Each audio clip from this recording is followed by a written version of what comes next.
Hello, ladies and gentlemen. Welcome back to the Rossin for Life Network. Welcome to another live stream. Welcome to Wednesday night. You know what that means? A lot of dynamite on tap for us tonight. It's going to be a fun one, folks. Let's see what Tony Khan and AEW has for us. Let's go.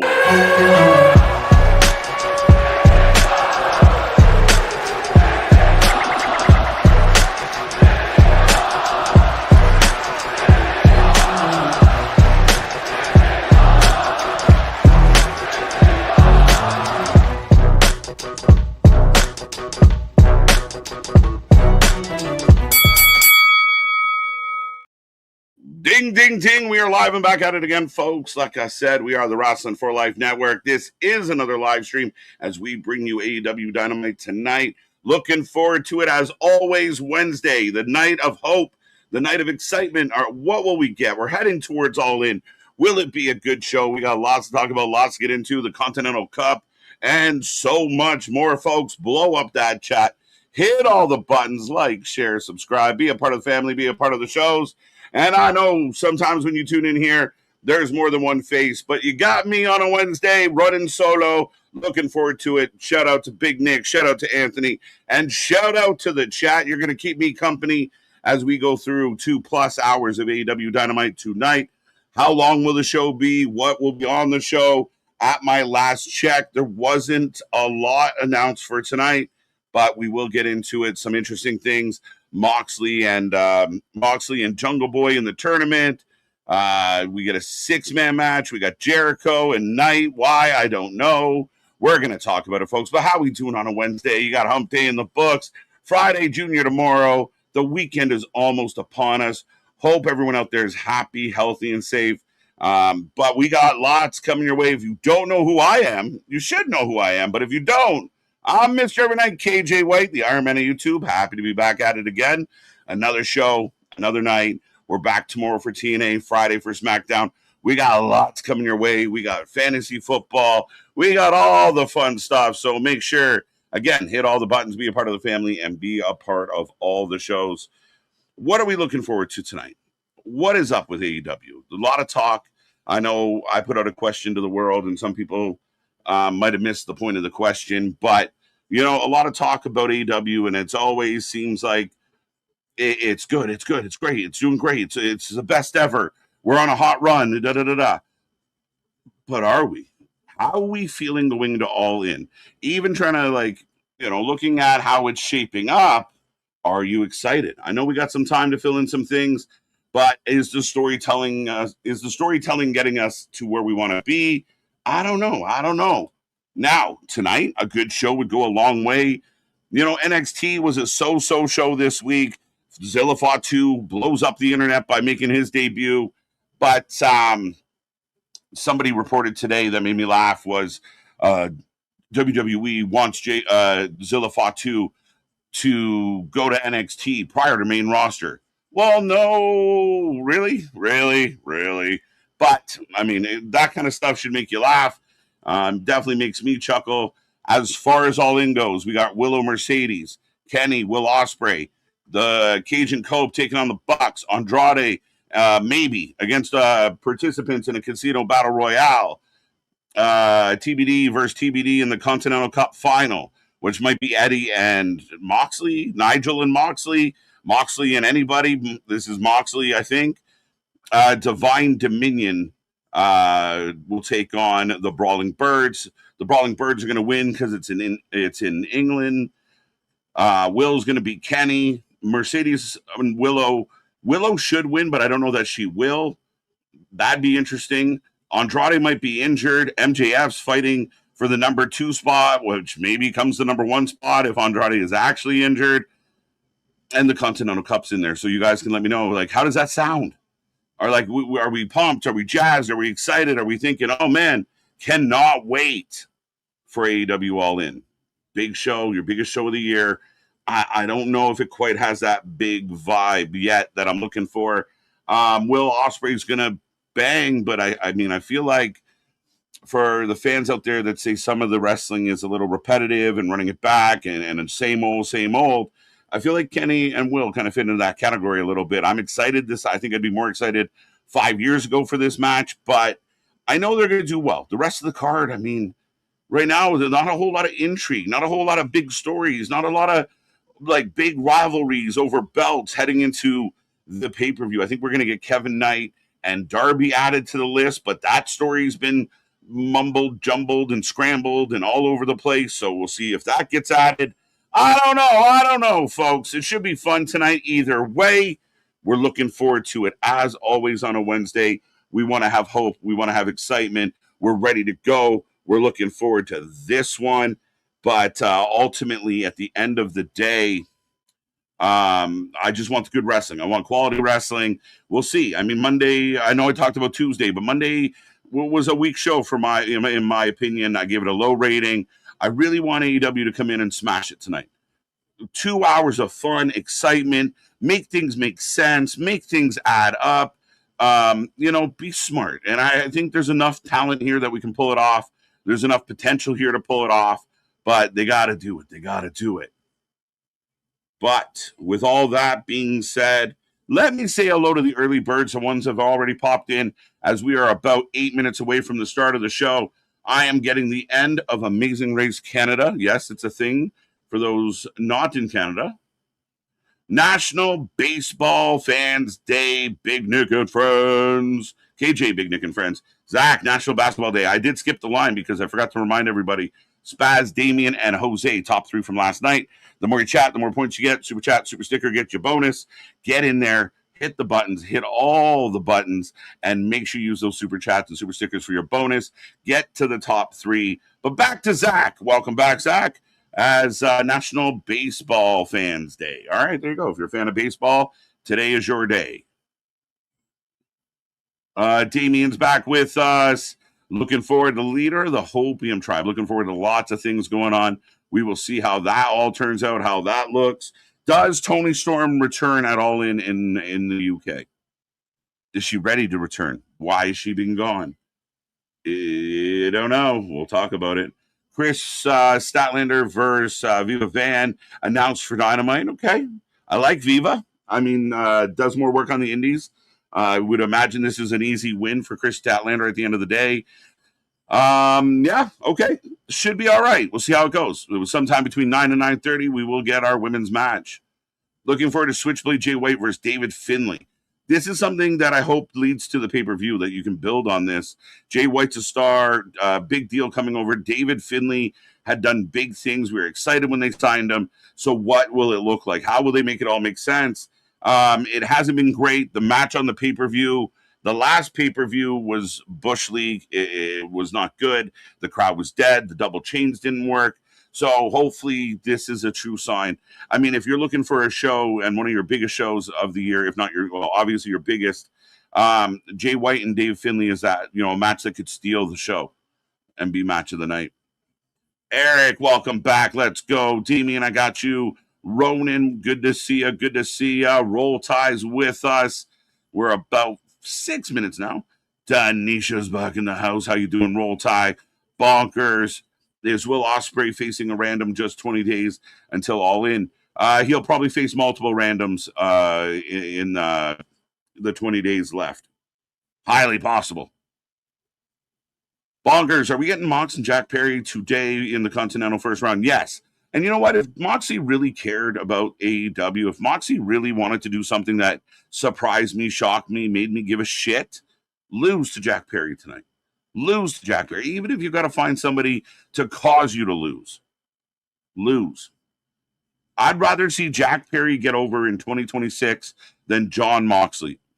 At least Jack Perry's young, got potential, can be a heel. The scapegoat thing worked until it didn't. If Moxley wants to impress me, put someone else over. If Jericho wants to impress me, put someone else over. Jericho, Kevin Knight makes no sense as a booking in 2026. Jericho gets to call his shots, and it's ridiculous that we got to keep watching Jericho against Kevin Knight, Bandito, the Commander, whoever. Just all the guys that he cannot keep up with. But he tries to do a moonsault, and that's apparently enough to give him lucha matches. Again, these people are hurting the product more than they're helping it. KJ versus Mox at All In inside a steel cage. Let's go. Let's go. Another Wednesday night pay-per-view on the way with 3+ shows. What's up? What is up? We got lots coming your way as far as big shows go. This weekend's going to be a little quieter, but we do have a members-only stream this weekend, which will also be the fantasy draft. So if you are a member, if you're not a member, become a member, and you can just watch Nick and I argue as we draft players and make fun of each other. So that should be a good one. And then, of course, all week long, we head towards Lockdown. Lockdown returns to TNA. We will be here live for it. It's an early start time. Make sure you click the bells. Some of these start times are crazy. August 30th, we go live at 10:30 a.m. Eastern Time. Breakfast, brunch with the boys, call it what you will. But we're here for 3 shows, the Triple Threat Marathon. It's going to be a lot of fun as we get AAA, we get NXT, we get AEW all on the same day. All day long. It's going to be crazy. So lots coming up. Army, welcome back. Welcome back. I feel like it's been a hot minute, sir. Let's go. KJ, happy to be here. What about my new short tonight? Chucky Quack, Ducky Quack. Chucky Ducky Quack. Let's go. Who's your new short? We gotta find out. We gotta find out. Adrian, let's go. What's up, Bradley? Let's go. Hello, everyone. Just letting you know, just in case there are no mods in here. There's always a mod somewhere. Let's go. So that's Fly's selfie, right? Okay, Selfly. Their story. Yeah, where? Yeah, can we find it? A lot of people keep trying to tell me there's great stories in AEW. The Death Rider storytelling has been outstanding for more than a year. That John Moxley carried the business on his back. They tell me that the Bucks tell good stories.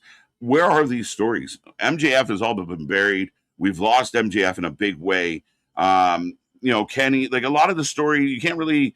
Well, Kenny and Ospreay have a story. Yeah, but the majority of that story happened elsewhere.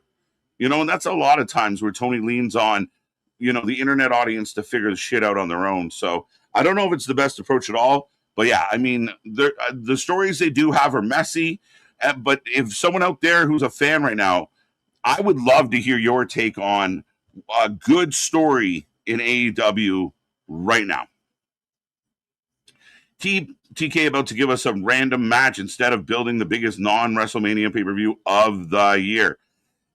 Yeah, in a lot of ways. You got to figure a few months ago when you're thinking about John Moxley taking on, Will Ospreay taking on MJF.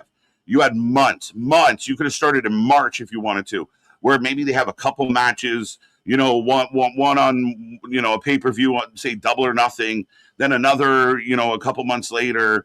But you could have built this for months. You could have built it up, and MJF just play keep away. And maybe instead of Moxley, it's just Kenny trying to remind Ospreay, like, you're still a good guy. You're strong. You can do this. You can do this. You get the fans behind Ospreay, and you build to an epic crescendo at All In front of his home crowd. The fans go nuts. Everything blows the roof off. Like I said, Kenny and Ospreay are going to kill it, but I feel like if I close my eyes, I can see what the match looks like. I can see the sequence. I can see the moves. But I will tell everybody, I am getting the start of the show. We are going live. So if you want to follow along with me, I have the crowd shot, the pyro. You can dial in with me. I will be here all night long. Be a friend, tell a friend. Remember, we're trying to hit triple digits every single show we do. So if you see people missing, go find them. We already had Maya World on Collision. Now we have her with Thunder Rosa. Why is she with Thunder Rosa? I mean, all right. But right out of the gate, wasting no time. I love it. Good job, Tony Khan. Big high five to Tony. But Will Ospreay coming out. Will Ospreay opening the show. Let's go.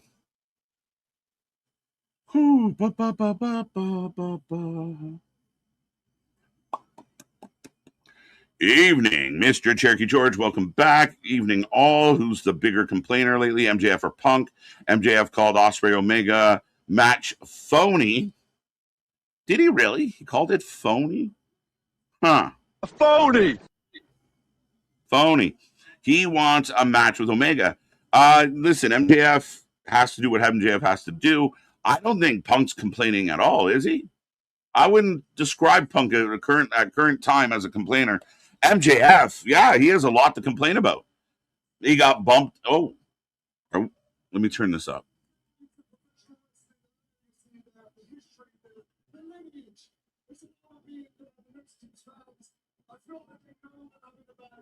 All right. So Will Ospreay talking about the Mexican fans, picking them up. Sean Reed, what's up? Let's go. I have high hopes for tonight. I'm excited. We didn't start the show with a lazy pre-tape or a low budget scene that Moxley directed. We start off with the biggest star in your company. Now he's talking about his granddad passing away. What's up, Paul? How you doing? And thank you for the scam awareness on X. KJ, I got a notification for some reason. Very interesting. Yeah, I mean, it's an account that I followed for a long time. It would appear that it was hacked, and it's unfortunate. But yeah, if you guys get messages out there, you just got to remember, companies like X, Twitter, whatever you want to call it, they don't really send you DMs with legal threats, right? There's a better process. But yeah, we get quite a few of them. I just wanted to let other people know that if you're receiving these messages, don't click on the link, don't click on the bubble, because yeah, you'll be the next one who's got their shit hijacked. Kevin Knight versus Darby Allin at All In London after Kevin Knight beats Jericho. Or loses to Jericho because of Darby. Jericho gets another win, and then Darby and Kevin Knight have even more reason to be mad at each other. I think that's maybe what might happen.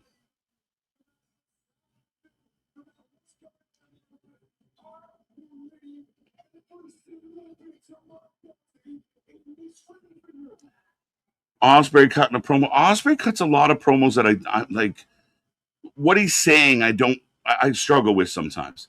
But basically what he said is, no matter what I'm going through in my life, I'm going to show up and I'm going to lay my heart out for you, which, I mean, huge babyface statement. They cheer for it. They like it. He's a very raw guy. If he had someone kind of directing him a little better, could clean up some of them, the things. But I don't know. I think there's going to be a fatal four-way for the TBS title as well at All In London. TBS title, fatal four-way. Who you going? Fatal all. Name the four. What up, brother? Yawn Dynamite. Up, KJ, Randy. We're hoping no yawn. I mean, it's been a long Wednesday. We're hoping AEW can bring us there. Now, fact checkers out there, let me know. Was the report that they sold 1,600 tickets for Dynamite tonight? Because, I mean, again, I know certain people out there want to beat this drum, best wrestling in the world, da-da-da-da-da. But if this is your flagship show and there's 1,600 people, we need to really start wondering, right? TNA is selling more than that. MLP can sell 1,000 tickets, 2,000 tickets to a show, no problem. NWA can still hit, 1,500 on a good week. How many people fit in fucking, down in NXT? 1,600 on a Dynamite? That's crazy. And now I know the venue doesn't hold very many, but if that's where we've come to, and I don't feel like the in-ring mic's coming through the TV very well. But here come Don Callis on the way out. Don Callis, so we can never just get the two people. I'm Will Ospreay. I want to fight and talk to Kenny Omega. Hi, I'm Kenny Omega. I want to fight you. Why can't we ever get that? Why the fuck is Don Callis here? Is that the Big Show on commentary, by the way? Z-Man, good evening. Good evening, sir. Cooper, welcome. Roll Tide. And yet, the IWC makes fun of Punk and Roman. Mania build. I don't remember Roman facing fudging Rusev a week after Punk told Roman to bury him next to his dad. Again, I had a good conversation about this last night. with a friend. It's something that I've talked a lot about on this channel. The goalpost moving, I don't get it. As wrestling fans, we should all come together. That's why we are the WFU. That's why we say screw the IWC. Because as wrestling fans, we should be able to come together and say, like, man, this isn't good. I find certain people will tell you, oh, I love all the wrestling. But then they only seem to criticize one company, and they only seem to kind of defend another. If they don't put that, they don't nearly put the effort into defending both companies if somebody has a wrong opinion. But if you say something they feel is incorrect about a certain company, they'll blow up your whole timeline. It's a funny thing in wrestling. It's a funny thing with the fans now. I'm not interested in Don Callis, if I'm being honest. To me, this kind of takes the energy out of what we were doing. And like I said, we can never just seem to have guy mad and wants to fight somebody, and the somebody show up. There's always other people in the way. There's always other people talking.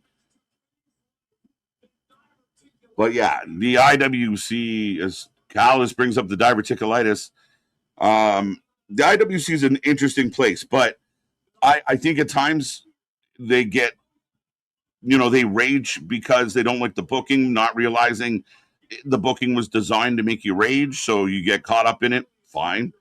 But ultimately, again, when it comes to the goalpost moving, yeah, I don't know. I mean, if you can be okay with Orange Cassidy, or, you can probably be okay with most of what Danhausen does. If you can be okay with, the how things are booked in one direction, why isn't your measurement or your measuring stick the same for both? That's where I get confused. We do our best here. I mean, we have our own likes and dislikes and favoritisms and favorites and bias. That happens. Human nature. But we try and measure. Like, it's like me giving Raw this week a 9. Raw this week was a 9. It killed. I loved it. It was so good. Blah, blah, blah. But it wasn't. It wasn't. It was a 5. Right? So this idea that, like, Kenny and Will, 3 weeks away, there's not been a lot of heat, a lot of build. You've had, wait. And again, like RP, like Roppongi Vice is here, jumping the number 1 contender. Why? Here comes Jake something. Here comes Mark Davis. Like, help me understand, guys. We're going to get Kenny. But why? Why is it happening? Get the neck. Dawn yelling out, get the neck. And here comes the cleaner, Kenny Omega. And he saunters. He saunters.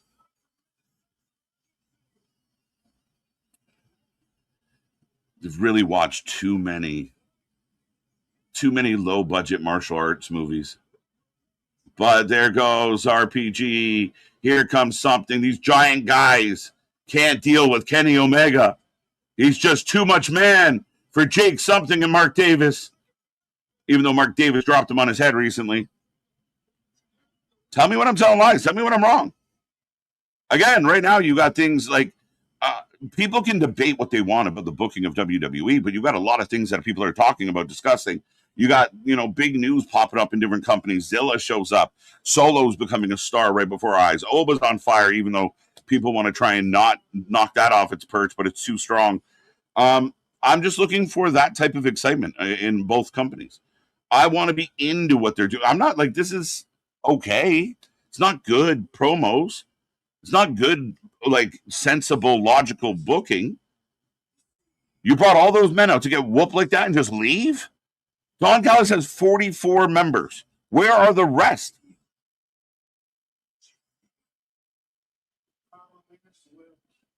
Now he's like phone sex talking at him. Why are you talking like that? You don't normally talk like that. Why are you so breathy? Is he trying to be Triple H?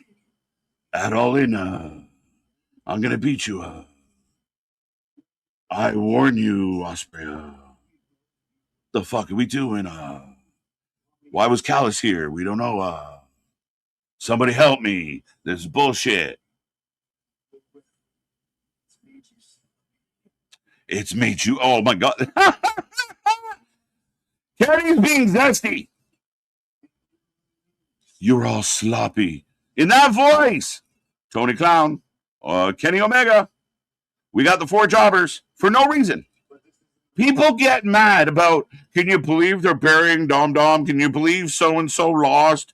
Can you believe, whatever your favorite wrestler isn't undefeated forever? Yeah, people just run guys out and get beat up and they go home without even a second thought. Watching Evolve now, first camp with AEW. Well, let me know how Evolve's going, Denisha. Thank you for the super chat. Don Callis, this story isn't about you. So they literally brought out Callis to cut a promo. His minions turned around to beat up Kenny Ospreay for really no reason. Just have Kenny come out.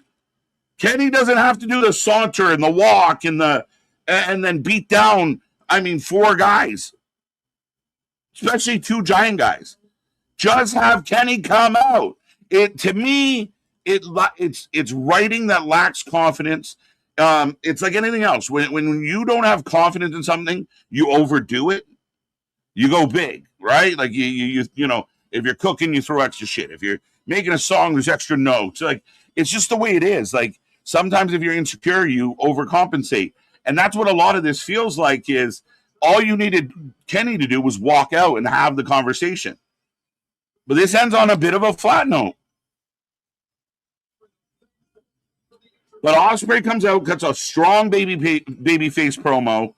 Kenny walks out. They chit-chat. Maybe a little push. Maybe a little shove. I know I got buddies in the chat like Boston who talks a lot about like those WWE face-to-face moments where they just talk shit and then walk off. We were left kind of like, it's exactly what we're witnessing here too. And it is an issue. You got to have some point to all this. What? The Callis family just said, oh, he got us and left?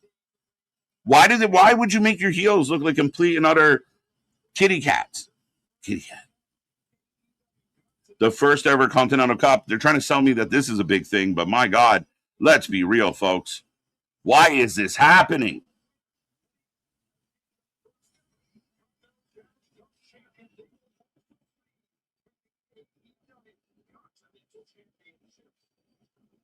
It's so fucked. So Jon Moxley is the Continental Champion. He has to go into a tournament to keep his belt. If he fails, there will be a new Continental Champion who in a few weeks, several weeks, but in very near future, will now be in another tournament so that they can defend their belt. What is the point? Why is the Continental Cup necessary? If you're a fan of this, tell me why. Why should this matter? What's up, Spazzer? Long weekend, long in. I appreciate this community. Shout out, Spaz. Thank you for the super chat. Always appreciated. Round 1. So here you go. You got 2 big names. David Finlay, Jay White. You put them in a first-round match in the Continental Cup. Cup? I almost said club. But you know what I mean? So the dilemma becomes, okay, a match that could be the final on a pay-per-view, is one of them's going to get eliminated from this tournament out the gate. So, yeah, Thunder. Okay, so they added some afternoon matches. As always, Tony Khan loves adding shit late. Brody King, the new Trios champions, we'll hear from them. Stat will take on Viva Van.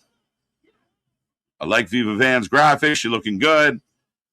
This commentary team is offensive. It hurts. Why we are the alternative commentary to all the wrestling. This is rough. This is tough. They don't make sense. They don't know what they're doing. Tony Khan is the highest paid cheerleader in the history of cheerleaders. As now we go back to CMLL as we get a clip of MJF showing up, taking out Andrade, dragging, because you shoved stuff in the middle. You had really nice bread, and you filled the sandwich with shit, so it felt long. That's the problem. Anyone out there justify or understand why the fuck Don Callis was in the middle of all of that? Why is there always people in the middle of shit? Simple. Ospreay cuts promo, crowd cheers. Kenny comes out, counters the promo, crowd cheers probably, and they have a bit of a stalemate, maybe a pushing match. Get some balls.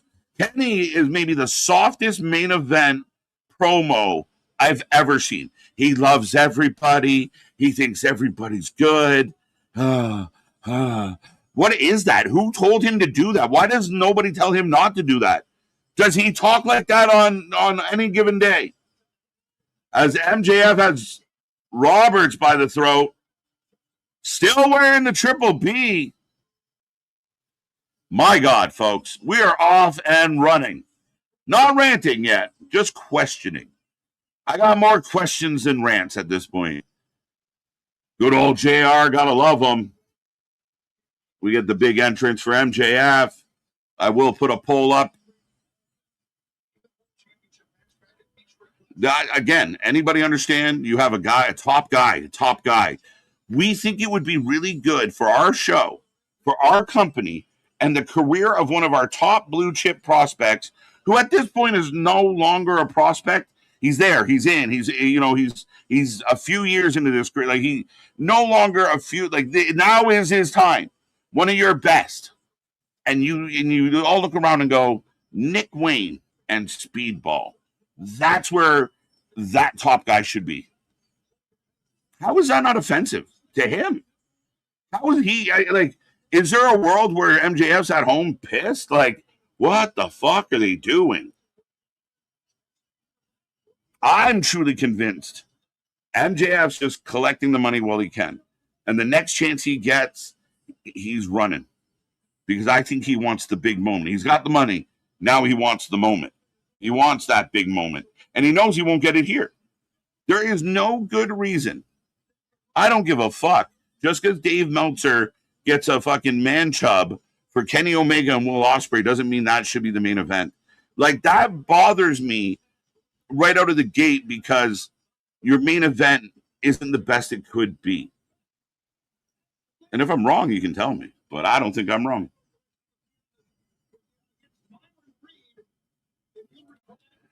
Speedball and Nick. The only good thing about Nick is his mom, and where is she? I don't know. She had it going on. But get your votes in. Let us know who you're taking, who you got, who you want. So the winner of this will be the number 2 entrant into the Casino Battle Royale. Remember, you want to be 1, 2, 3. The lower number, the better, as the Gauntlet Battle Royals can end at any time. Therefore, you want to get in early and try and get it over early before more people show up. The sad part of this is MJF might not even win it. But he's on commentary right now. Speedball and Nick are in the ring staring at each other, and MJF's on commentary. So, okay. My Fatal 4-Way TBS match is probably Maya World, Persephone, Hikura, and Chris. Okay. Yeah. That doesn't sound like a pay-per-view match, Damien. That doesn't sound like all-in level stuff, but that's, and I mean, that's partly, I we'll see. I don't know what to do with Maya at this point. You gave her the sentimental victory. How do you follow it up now? But yeah, Nick Wayne and Speedball having a nice little standoff. Hi, I'm Spaz, your token tribal a-hole, ASSHO. With the Battle of Chicago update, WWE Worlds Collide, 7,200 tickets versus All Out, 6,160. Oof, tribal balls. Not a lot of talk about that. When was the last time Meltzer spent 20 minutes talking about this situation? I'm curious. Crowd clapping. Might be a small crowd, but they're making some noise. Nick Wayne, nice back elbow and a flip up. Then we get some like whistles and some boos. A little buzz in the crowd. KJ's face looked bored. Spaz. Hey, talk about your own face. I'll come to your job and bug you. The only face I got. I got to finish my story about facing watch jobbers, right? Like, I don't get the booking and I don't get the idea and I don't buy into the idea that you get, if you give me a nothing match, but it's entertaining, like it's an okay match and the show's full of nothing matches, but they don't suck, is it a good wrestling show? It's a good indie show. It's a good spot show. It's a good, live event. But is it a good weekly wrestling show? Nothing adds up. Nothing makes sense. You just, because you're the writer or the booker, as MJF flips off the crowd, teasing the tope, but says, no way, Jose. Speedball to the top. Like, MJF doesn't even belong in this match. And that's what it looks like when he, like, fakes the tope, and, like, he doesn't even belong here. It's just waiting till when can I pin one of them? Let me know. Give me my cue. Speedball, missed kick in the corner. Nick Wayne out of the way. Speedball, feet up. You should have taken the night off. Then nobody would be here. Oh my, Omega saving the guy who he slapped. I make it make sense. Why would he? Why not? If you want to get heat on Omega, have Omega walk out to the ring and stop at the ropes and just watch them beat him up. And then walk away. Ooh. Sorry, man. That's not my fight. But you slap him one week, you save him the next week.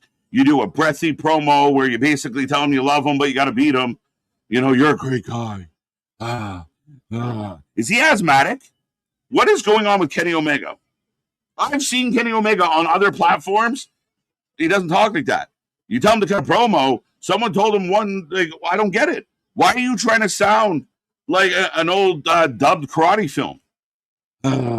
What is that? What are we doing? Why are we doing it? Big ups to Jim Ross on his success. Yeah, shout out. Two words that you never want to kind of see together: brain and surgery. And JR takes a licking and keeps on ticking. At times he's been beat like a government mule, but yeah, here you go. I mean, shout out to him. Nothing but love. The man's an absolute legend.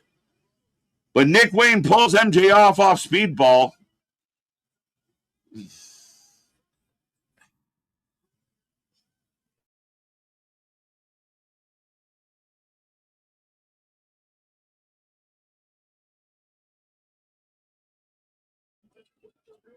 MJF slaps Nick Wayne. Thrust kick. Imagine Roman cutting a promo. Then you have the Vision attack Roman. Why? No one knows. Yeah.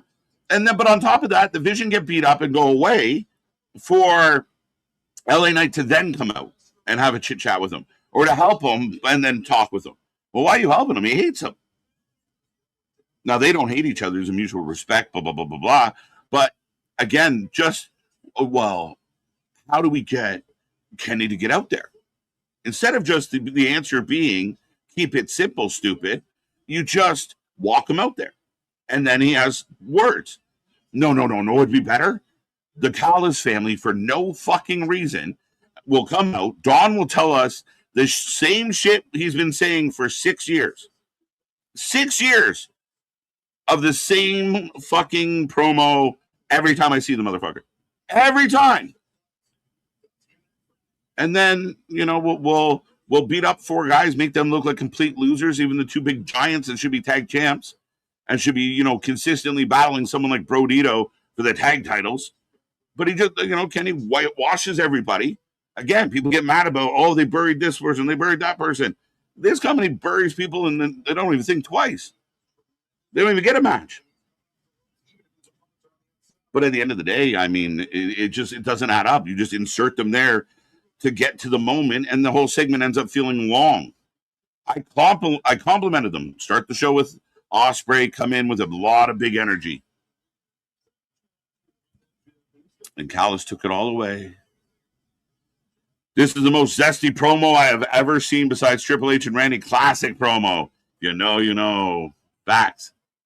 Moonsault. Down MJF. Down Speedball. Down everybody. As I do believe we're going to the commercial. I can't believe MJF's fighting for the number 2 spot. Not even the number 1 spot. The number 2. And it sums it up perfectly. Because this situation is a number 2. A big old number 2. We called the shit poop, folks. That's what this is. Poop. Nair, welcome back. I should have said hello and not just read your comment. Randy, good to see ya. How is Evolve doing? Rants. Bro, shake my fucking head. Why does Don Callis' family have to interrupt everyone else's promos every week? It's fucking annoying. Callis' family is very close to getting off my TV.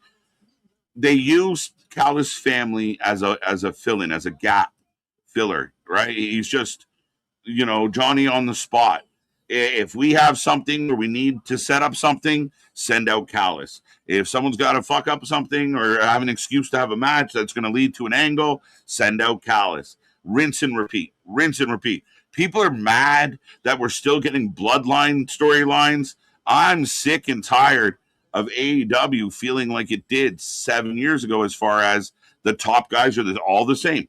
The Bucks are still in the same spot. Kenny's still in the same spot. Same matches, same attitude, same promos. What has changed? What is something like huge? Wow, I can't believe they did this. It's all the same shit. It's all recycled. It's all regurgitated. And it lacks, like someone asked me last night, like something that all wrestling kind of lacks across the board. And at times, it's just generally that overall excitement level, right? That this feels fresh, new, exciting, different, right? Oh, it's Roman again. It's Cody again. Oh, it's Kenny again. It's Moxley again. Don't you love Moxley? You've been seeing him every week for what, 2 years? The man doesn't take a fucking night off, much to our fucking torture. Take one night off. Take a break. Take a breather. No. Moxley's so good. We need him all the time. Moxley has been an absolute hindrance on the whole All-In build. And the question becomes, what does Moxley do at All-In? But yeah, I agree with you, Rance. Don Callis is just an easy fill-in. Oh, we need something here? Send the Callis family. He's got 44 members, so I guess why not? As Speedball up through the sky, misses. Running Spanish Fly. Slam. 2-2. Bailey gets 2 count on MJF. MJF still trying to figure out why the fuck he's in this match. I hope JR gets a speedy recovery. Absolutely. T's and P's. Another tournament after the Continental Cup. Yes, the Continental Classic. Why did nobody,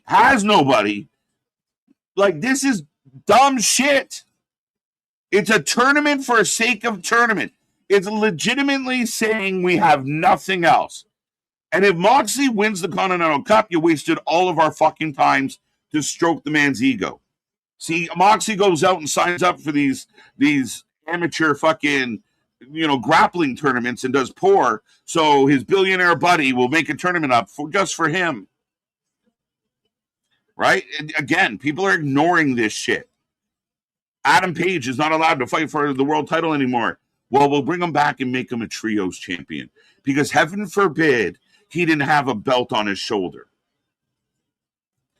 Oh, Moxley, we need you to drop the world title. It's okay, though. We'll give you the Continental title. Okay. Like, it's there. It's not coincidences. They do this shit constantly. Oh, my God.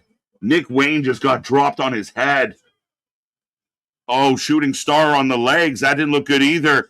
Nick Wayne went down high and hard. I hope he's okay. Holy shit. A lot of people got mad at Liv to be in the King of the Ring, but Moxley okay.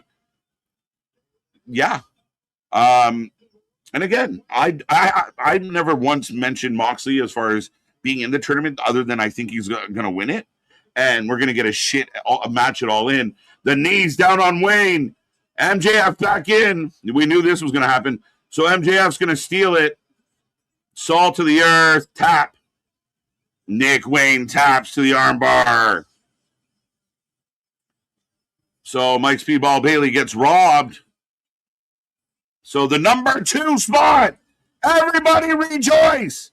Nick, get on your Burberry scarf and panties because we got a fucking MJF number 2 spot. My God. Great booking. AEW saved. All in. Don't miss out. MJF number 2. Number 2. Oh, fuck. Oh, now he's got a mic. But yeah, I mean, here's my argument, and here's the thing I feel, Bash. Moxley can be in the tournament if Liv can be in the tournament. But they have to explain it the way Liv explained it. Liv said, I'm going in the Queen of the Ring because I want all the belts. Having one belt is not enough. I'm the best women's wrestler ever. I got no problem with that. I respect that. It's not the first time. You know, you'll have IC champions and other champions be in a tournament or a battle royal to win something. Why not be greedy? Why not want it all, especially if you're a heel, if you're insufferable? But Moxley, already the Continental Champion, has to now go into a Continental Cup tournament to just keep his belt, and it will be followed by a Continental Classic. We're lazy as fuck. I've said it once. I've said it a dozen times. Tony Khan thinks his fan base is stupid, and he treats them like they're stupid. So we got Andrade's music, but MJF's laughing. It didn't hit the way he wanted it to. How you know? Continental Cup is necessary to Eddie Kingston. Yeah, I don't get it. I don't get it. And I don't think he's going to win. At best, Eddie makes it to the finals. At worst, he loses to fucking Nigel McGuinness in the semis. Fucking hell. Like, am I supposed to be happy? Like, last night we lost our mind because, like, Azilla Fatu showed up and became an Impact player on the spot. But is anyone fucking losing their mind for any of this? This match was boring. Yeah, because it was like predictable, and getting to the end of it wasn't exciting. MJF about to lose to Speedball. I don't think MJF's going to win the Battle Royal, which that'd be crazy, right? So he's the true champion. Some smatterings of boos. It's really hard to get a feel for the crowd when there's 1,600 people in the building. AEW Cups after the Owen Cup is nothing sauce. Exactly. When did we finish the Owen Hart Classic? Not that long ago. I mean, Mercedes still wearing her belt to the ring. So what do? What, like, nobody's going to point out this. The fans, the sickos are just like, yeah, okay, cool. Who cares? Great. It's great. Everything's great. Everything's always great. As now we go to Double D's and a pre-tape.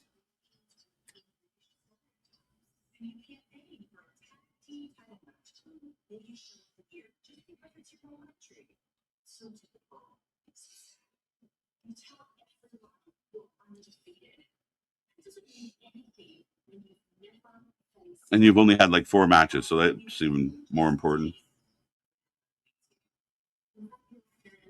Double D's, I mean, superstars. And this little pre-tape is great.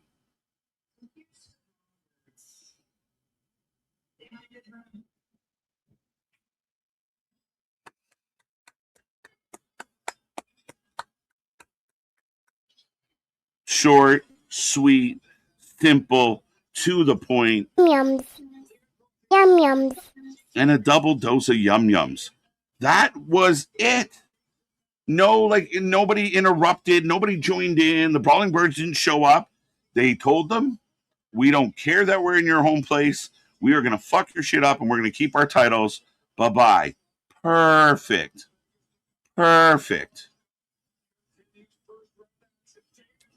90% went MJF. Who did not go MJF? Did people honestly think Speedball might win this match? As now we go to Mick Foley with the Bullet Club, or the Bang Bang Club, sorry. This whole weird, like, the oddness of Mick Foley just being put into places. Is anyone else out there struggling with that? Anyone else find that a little odd? I love Mick. I just don't get it. Like, it's just odd. It's like someone's uncle got off the couch and started interviewing people for no reason. And it's like one segment a week. Yum yums, all the yum yums. Let's go. How you doing? How you doing, MDB? Welcome back, Mr. How you doing? How you doing? Sup? Let's go. Let's go. If MJF lose to Darby, he get facts. Anyone's on the table.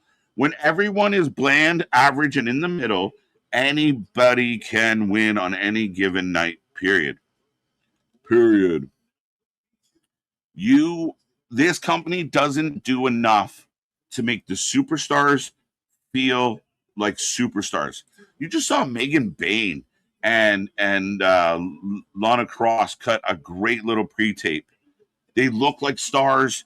They sound like they're stars, or they could be. Again, if you could just give them, if they were in a place where you could highlight them, come on. Guns up. Bang, bang. So dumb. Mick Foley, the self-deprecating side of Mick Foley may be going too far in this AEW situation. MJF cutting the best promo. That's a better one than anyone else in this company. Loves cups. They love cups. Cups, belts, participation medals, stickers, stars. Yeah, It's like 2 months ago. Yeah, just 2 months ago. Now we're going to do this one. Then that one's going to bleed into another one. The fuck are we doing? It's the laziest fucking shitty booking ever. And people are still going to stand on business of TK Booker of the Year, TK killing it. What? This lazy shit. These shows just filled with multiple men, nothing matches, predictable outcomes, no swerves, no surprises, no actual swerve. Where the fuck is that guy? Correction. What's up, Willie? Tony's fans are stupid. You facts. Some days, guys. Right? But I feel like he writes down to everyone. And I know what we talk a lot about Tony being, in his 40s, having a little more of an immaturity side, it seems. But maybe this is like the level of his competency where he feels like, this is highly entertaining to him, and therefore everyone will like it. But I feel like it's childish. I feel like the booking in AEW talks down to me as an adult male. Maybe that's too deep, but that's my thought. Wolf out west. How you know? We don't know. Andrade might be injured. How we know? We don't. Will Andrade still be number one? We don't know. How do you know? We don't. Not this time. So I don't know if they're just selling us on the idea that Andre's dinged up, or did he actually get, is he actually dealing with something? How will that impact the Battle Royal? I still can't believe on the biggest show of the year, MJF's in a Battle Royal. I can't. I struggle every day with it. Should MJF go after Kenny? No, I'd like him to go after Ospreay. I think he should have been the title holder. I don't think Darby should have won. It's not why did Darby have to win this trip to Seattle? The guy went and climbed a mountain, and then you just pushed him past everybody and gave him the belt. You're going to go back to that. Like, does Darby win the title every time they go to fucking Seattle or the neighboring area? If MJF would have just kept the belt, there was something you could have done between Kenny and Ospreay. If you remember back, they were doing like the little the spots where they were in the medical room and trying to build each other back up. There really could have been something cool there. And, you go a few months where Kenny's helping his friend and they're helping each other. And you get these vignettes where they're like working out together. Rocky. We got Rocky. Right, Mox? Rocky. But, then Kenny's there for the excitement of Will winning. Now, could you even pull off? Well, Kenny's a little resentful, a little jealous. But MJF was the heel to get you there. And I'm not saying you can't go babyface against babyface, but MJF was the box office draw. MJF Will Ospreay was the match, the story, the angle that tops it all if done right. There is nothing, and I would happily argue Meltzer till I'm blue in the face. There is nothing that could have been better than MJF and Will Ospreay done proper. Prove me wrong. As Jay White is in the ring for the next match. This one will be against, I almost blanked for a second, but Jay White will be taking on David Finlay. I hate that this match is here. I hate that one of these guys are going to lose. I think both guys are desperate for some consistency in their winning and their booking. Yeah, I don't know how this one plays out. I'm gonna go Jay White for the win. But they have dollars with Finlay and Jay White, and they just, again, I really do feel like the top people that have been here from the beginning are holding back a lot of the newer talent. A lot of the talent have come in and do nothing is because Tony's never changed it up. I'm not wrong. But I will take your votes. How are you going to vote on this one? This one is a Continental Cup match. My cousin Jay taking on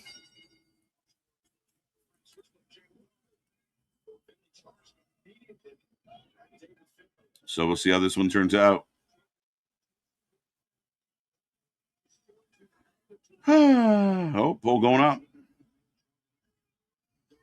Come and knock on my door. Oops, wrong time for that. It's Uncle Mick. I love Mick. It's just so like a random thing. He's like whack-a-mole. Whack-a-Mick. Like, well, what are you doing? Well, why are you here? You don't even work here. What is happening? That was some bad. Right, I'm going to blank it out for you, Fred. Paul, right there. Sorry, not. No, don't be sorry. Why should you be? I don't even know you. What's up, Wolf? How you doing? KJ loves everybody. MJF for the win. Preach. Thank you, buddy. AEW has like 40 factions, and the DC family is used the most. Yeah. They don't do anything. And it just bothers me. Kyle Fletcher, a guy that's a star, should be a box office draw. Takeshita, a stud, box office draw. I barely see them. I see Fletcher more than I see Takeshita, but I got Moxley I know I beat the fuck out of Moxley every Wednesday. It's just bothering me because they're in the way. Could you imagine if we had a show tonight and it's Dave Finlay versus Jay White, and then the next match is Takeshita versus some younger kid, up and comer like a Kevin Knight. He's going to win, but it's going to be competitive. And you utilize a Ricochet in a match against a speedball, or where there's some energy and you can fly around and there's some excitement. Kind of the that vibe that this is new, it's fresh, it's different. It's matchups that we don't that we're happy to see, that we're excited to see. But instead, it's battle royals for MJF. It's TBD matches. It's 6-man tags. Like Adam Page, you brought him back, and you can't even find a secondary mid-card story to tell with him. Trios champion. All right. Which the trios belt should all but go away, and put a little focus on your tag teams, please. I think I went all the way back up. KJ Weiser, smoke in the arena. King debut. Yeah, we wish it might improve things, but Jay White up and over, down on the outside, folds up Finlay. MJF is modern day Triple H. In a way, I see what you're saying, but Triple H had the backing of the booker, right? Like Triple H had the ability to go out there and flex and be that guy. I would argue Triple H never looked as pathetic or as stupid as they've made MJF look. I think that's fair. Like beyond, like once he was the game and he was that guy, he was, out there doing jobs to fucking, Taki Michinoku, Andrade, El Idolo, psych. MJF about to lose to Speedball, no way. Little bit of a split crowd chant from the lively 600 people that made it to AEW Dynamite tonight. 93% of the chat going with Jay White. Mick in AEW is useless as food. I don't get it. I just don't get, like, why not maybe even give him like his own little like segment where people, even if it's backstage, and then like people show up and talk to him. I don't know, guys. I don't know. It's just awkward. It's out of place. It feels like Jordan in a Wizards jersey. It just doesn't fit. And I know at the end of the day, Mick Foley might feel like he's more politically dialed into AEW's way of being. Maybe true, maybe not. I don't fucking know. But he doesn't fit here. It's odd. And I almost wonder, like, at times it's like Tony's like, we can bring in Mick Foley and make him look stupid. Ha, ha, ha. Like almost like TK's in the back chuckling. Like, what an idiot. He's barking at their boobs. Like, I don't get it. Mick Foley looks a damn mess. What the fuck is that shirt? Rants. Gotta love, just don't give a fuck attitude of Foley. Yeah, just fuck it. I'm not like it's someone at home loves me. I'm good. You never know how TK is feeling. No. Usually energetic though. Hi. This is giving Globo Gym vibes. The Cobras. As another upset special. KJ, I called this when Foley debuted. We getting bang bang gang managed by Foley. It's jokes, and I could see why. It makes a lot of sense, and they didn't even really do it here. Well, can I do it too? But yeah, I mean, fair enough. The only difference is the Continental Cup. There is no limit, but the Continental Classic has a time limit.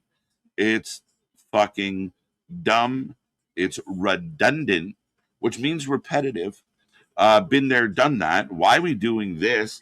And again, let's be fair. If the WWE announced, well, I mean, we're doing a lucha tournament now, but we do King of the Ring, and then like 2 weeks later, you announce you're going to do, they're going to do in a John Cena tournament. But at least they were smart enough to put it at the end of the year. But coming right back with another meaningless tournament involving the like Oba has to go in a tournament to stay King of the Ring. What do you mean? I mean, why would you join the tournament? Why wouldn't you just wait till he's done fighting in the tournament and then fight him after? You only got to beat one guy. It doesn't add up, guys. It is flawed booking. There is a lack of logic. There's too many holes in it. Why the fuck would you go in the tournament if you could avoid all the extra bullshit and just beat the champion any week? Right? It's a belt that gets challenged for. Unless you're really, really like, oh, I've always wanted a big cup. Pause. What the fuck are we talking about? I'm all for weird fashion, but come on, Mick. Right, I said it. I mean, I don't expect anything different from Mick. It just, I don't know. Every segment he's had since being in AEW just feels wrong, feels odd, feels off, feels not what it should be. You bring Mick Foley in, I think you could capitalize on his name more than you are. Great that someone's giving Mick a big old paycheck, and I'm sure it will help him expand his North Pole and his Santa collection. But I don't know, man. I really don't get it. I don't know what you would do with him. He doesn't add anything to the show. And people aren't buying tickets because Mick Foley's associated with AEW. It's just, empty cups. What's up, Cooper? Mick Foley literally turned into Captain Lou Albano right before our very eyes. We just get a safety pin in his cheek. Life's good. KJ Evolve had to got 2 matches. Let go. KJ need to watch Evolve more.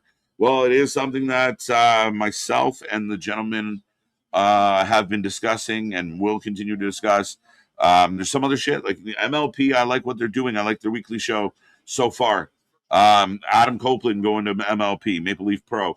Bret Hart, being kind of honored and mentioned and part of this whole situation where he'll be at Maple Leaf Pro.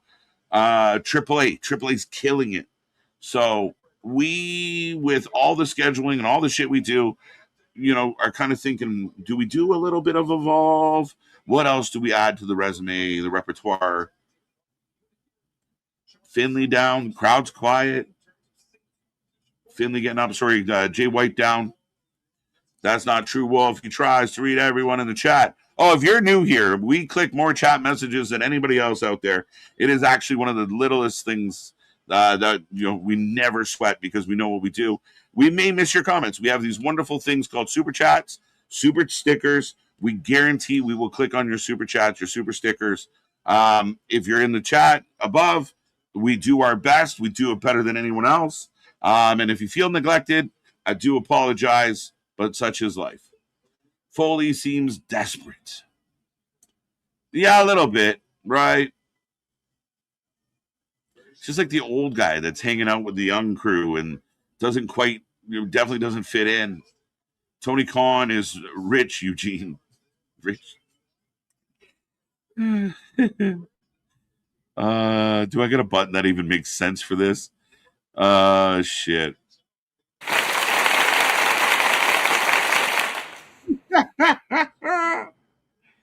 If Eugene had $1 billion. If I had $1 billion. Mick Foley is trying to be backstage commentator is laughable and cringe. It just doesn't fit, right?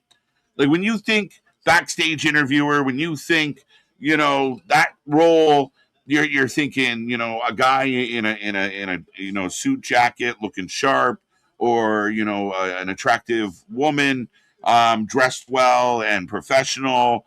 Mick Foley doesn't fit. This is not. He's been poorly cast. If you were going to take the time to fork over a bunch of money to Mick Foley, maybe you should have had a better fucking meeting about how we utilize the name Mick Foley too. Right? How do we do it? But this isn't it.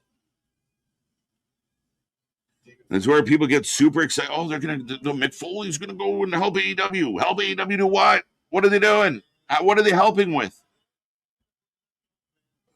What benefit does Mick Foley add to this show in any way, shape, or form? Anyway. I knew Swerve made a mistake when he re-upped with TK. But that's an interesting one because he's very much an AEW guy. He's had not a lot of good things to say about WWE and how that went.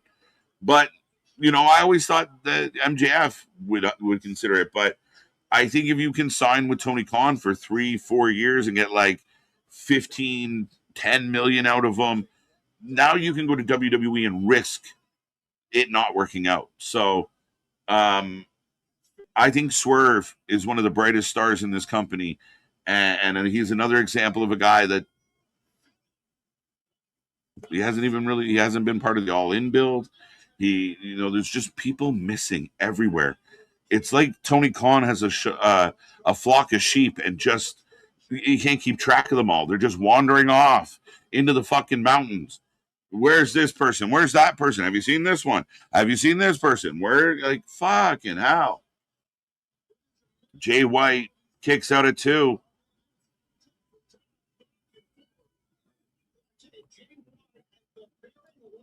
Up.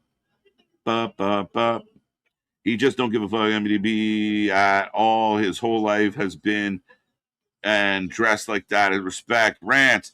It is his stick. Like, it is his, like, post wrestling, outside of wrestling gimmick. You hear the classic stories where he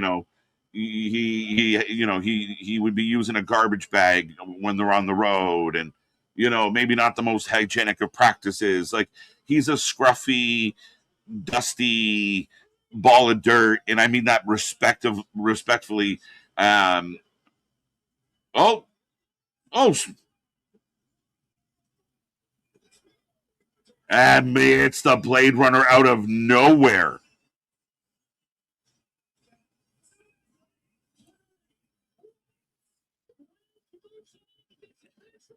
Ba, ba, ba, ba, ba. Hit the like buttons. Let's go. Hit all the buttons. Don't forget the little reaction buttons down below. They help the algorithm. They let us know that you're having a good time here on the channel. We want to see all those buttons popping up in the bottom right-hand corner.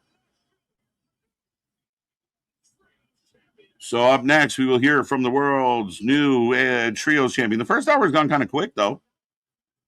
I'll admit, I feel like the first hour tonight went faster than the first hour of NXT last night. Is that fair? I think that's fair. Leave Justin Roberts alone. He's just a baby. I got that one. All right, catching up. Dallas is the NWO of AEW. Callis? Yeah, some people have tried to make that comparable. It's embarrassing. The only difference, KJ on the Continental Cup is No Limit. Got that one. I love when the chat's busy, folks. KJ reads chats. We stand KJ. KJ's good. KJ is life. Thank you so much, Spazzer. I don't know how to react. It reads a little sarcastic, like yay, but I appreciate the super chat as always, sir. Did you see Lakers sold for $12.5 billion? It's crazy. I know that's for MDB, but cha-ching. So these idiots have a gimmick match before they fight each other in a one-on-one. That's what's wrong with this company. You have a gimmick match that is terrible. You followed up with a one-on-one match that we're not that into. Now, the crowd popped at the end and such, but there was a lot of quiet. Not making that up. I wasn't that into it. I'm a big fan of Dave Finlay. I really wanted him to go to NXT. I'm a big fan of Jay White. I was not into this match. And I'm sorry. The sickos out there can tell me how great it was and how great they are. It doesn't matter. I was not interested in that match. Jay White gets a win. Jay White versus Finlay should be at All In. One-on-one. It would be great if they were fighting over maybe a TNT title, so the TNT title meant something. But this is nothing. Again, okay, Jay White won. We weren't really expecting him not to win. All right. Hey, her name is Ballet. I'm not mad at MJF. Continue to rob TK over the next few years. Don't worry, chat. He will 100% jump ship when he fills his bank account is right. That's it. I think TK offers two things that WWE might not, and that's the amount of money and the freedom to go off and do things. Not that WWE doesn't do that, and they've been way better now than ever of letting people go do movies and projects and show up on other wrestling shows. That's far more improved. As we go back to Tony Schiavone in the ring, do we really need a Tony Schiavone segment with the trios champs? Couldn't that be a pre-tape? Couldn't that be an email? Why are we getting this? I don't care. But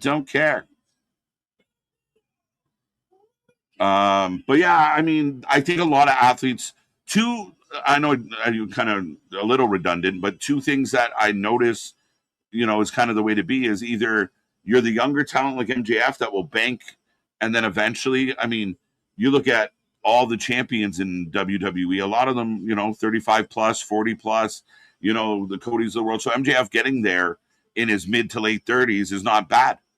It's almost preferred. But you see the guy that's cashing in on Tony now and has plans to go elsewhere later, or you have the people that used to work at WWE, that WWE was no longer willing to pay, and Tony was. But we do have your trios champions. Is anyone going to come out and pick a fight? Are we going to get a trios challenge for All In? I'm enjoying this match. I thought the match was okay. Just okay, though. I wasn't, oh my God, oh my God, oh my God. It just happened. I won't remember it tomorrow. I won't remember it next week. It's not a big deal. It didn't advance any angles other than Jay White advances in the Continental Classic, what she won't win. Or the Continental Cup, my bad. Don't want to get your classics and your cups confused. Willow and Monet are Tony's new tokens. Ooh. Ooh. Moving away. Blade Runner. Swerve is going to have to find 2 partners and go after the trio. Yeah, right? 2-0. The first hour goes even faster if you're not watching. Jose, I believe that, sir. Oh, and we get company as expected. Do we ever get a segment that's not interrupted? So lazy. Just rinse and repeat. Rinse and repeat. Here comes. Yo, who just called that? Yo, we're not doing this. Swerve is back.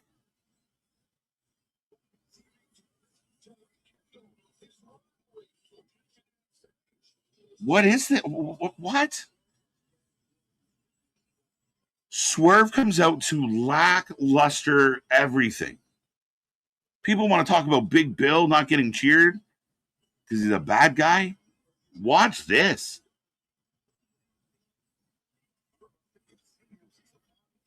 What? I'm a little torn right now. Somebody just brought it up. Right? Jesus! There, Corey! Was it Corey?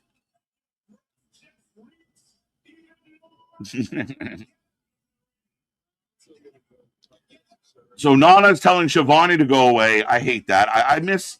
They got to watch old tape. I heard that Tony Khan is a bit of a wrestling historian, a guy that's watched thousands of hours of wrestling and tapes. We need a Gene Okerlund, and nobody told Gene Okerlund to leave the screen. Gene ran shit, and you need a Gene. Say, fuck you. This is my segment. You do what I tell you. I represent the company and your boss. You don't be telling me to get out or push me around. And if you do, there's consequences. Again, beat up by a babyface. Think about it. Swerve and Nana here, again, very heelish, very, you had Swerve when you drive. It was AEW's Eat, and they didn't capitalize. Now it's gone. Nope, that's getting too popular. We got to stop doing that. The cool, we only want to appeal to the niche market. We only want to be cool to the sickos. So stop doing that shit that's getting over.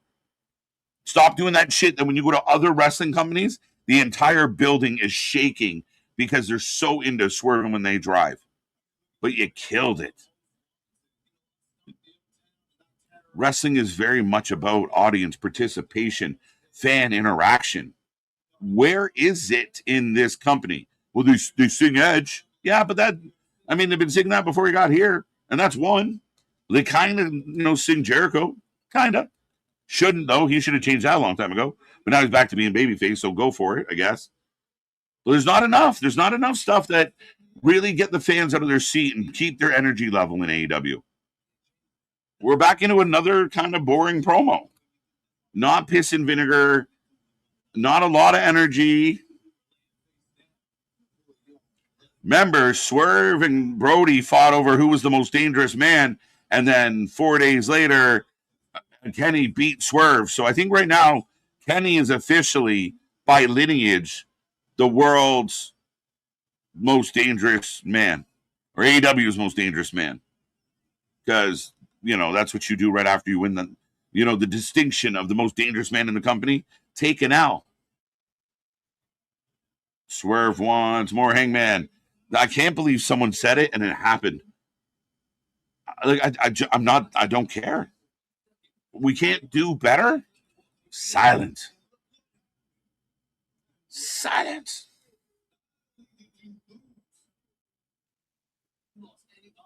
This is boring. It's fucking boring, guys. I don't think it's going to be Swerve versus Hangman. I think it's going to be Swerve and 2 friends against Brodito and Hangman. Wouldn't that make the most sense? If you give Hangman the trios titles and then at All In go right back to a singles match, we would have to ask the question, Roll Tide, you know the question. What are we doing? Why would you do that? If you give him the belts 4 weeks before All In, you give him something to do with the trios belts at All In. Oh, he's going to fight Swerve. Why? We got two assholes standing in the background, doing nothing. If this whole fucking thing is about Paige and Swerve again, oh, wait a minute. What the?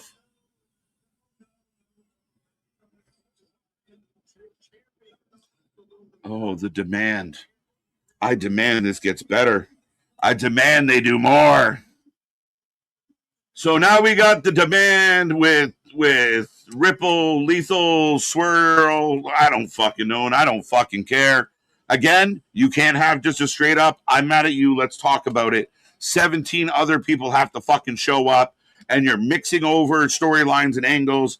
Okay, so Swerve wants to fight, rekindle his rivalry with Hangman. Great. But now the demand's here talking about the trios title, which Hangman's also involved in. How many times have they beat the demand? Hangman and Swerve, been there, done that. Aren't we the company that gives us new and exciting matches? Why are you running back everything? We've been watching Kenny and Ospreay fight for years. We've been watching Swerve and Hangman fight for years.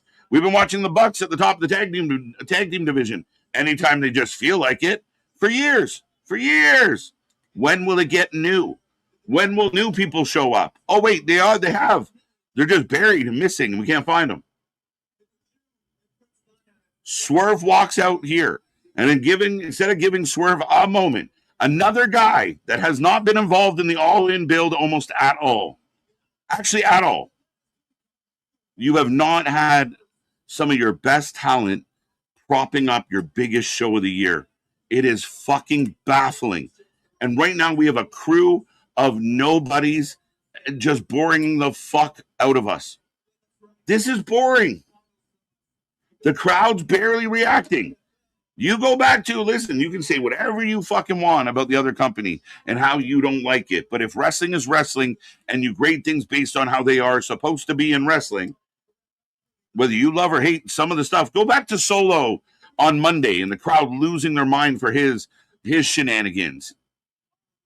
Or go back to Monday and watch LA Knight come out and the fans lose their mind. You only got... Wow, I just knocked my cup and caught it all in one swoop. But skilled. But go back and you see all these fans. Oh, the WWE's struggling. Oh, WWE creatives, kids killing the business. Oh, it's so bad. They're popping for everything. Almost everything. Some things have failed. But they're popping left, right, and center. 1,600 people. All you have is 1,600 people to make stand up and cheer, and you can't do it. This is long. This is boring. This is worse than the Kenny segment. And Ricochet still can't cut a promo. Maybe one of the most fucking horrible promos, like Apollo Crews level promos. Woo-ha Nation, sorry. Swerve and the New Day go after the belts. That is a possibility. But like now... So Swerve shows up after a while off, and now he's being told by the demand. Why is the demand hanging around with the swirly birds? I don't want to hear your shit about Vanilla Baby, MDB.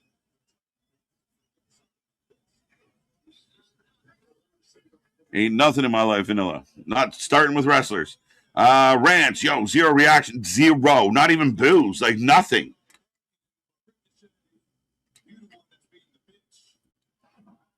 Oh, he called Ricochet a bitch. Everyone's holding him back. This is so bad, guys. They don't have it. They don't have the star power or the ability to entertain us outside of, here's a flippy, tricky match. Oh, we're back to Adam Page. By the way, the trio champions are still here. So was Swerve and Page setting something up? Did they just come out to see each other? What the fuck did that mean? And now we're down to the fucking swirly birds and fucking Brodito with Hangman. The Hangman Bros. The Hanging Bros. I don't know what the fuck they are. Oh, even that's it. Crowd's murmuring. What a fucking garbage segment. Garbage. Garbage. We want to talk about Cody fatigue? I got all of this fatigue. What the fuck was that? How could you make such a good talent like Swerve Strickland feel so useless, so unimportant? Rance, that's a great shout. So we set up what? But that's why. Then why is the demand here? Swerve comes out and says, you know what, Paige? Me and you got history. Da da da da da. I've been off, but you know what? I don't like when you're smiling. I don't like when things are happening for you. As we instantly, what the fuck? We go to the back and I got Monet whipping Willow. Whipping Willow. I mean, it's quite the outfit. Live from AEW.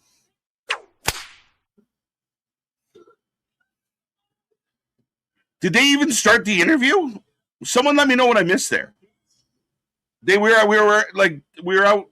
They went to the back, and 6 seconds in, did they edit that wrong? So Monet takes out Willow. And if you just when you wanted the show to get a little bit better, here comes fucking Jericho to take on Kevin Knight in the why the fuck did we book this match of the week? There you go. There you go. I don't mind it. I actually don't mind it. I thought Mercedes looked like $1,000,005. Willow's a sweetheart. And if you're going to do Willow Mercedes, this is how it has to be. Mercedes has to treat her like shit. But here comes Grandpa Jericho. KY Jelly. I mean, Y2J. I mean, whatever. The Lionheart. The Painmaker. The Ass Breaker. Fuck. Billings, Montana?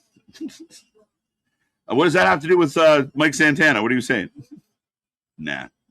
I reached more like Swerve Hicklin.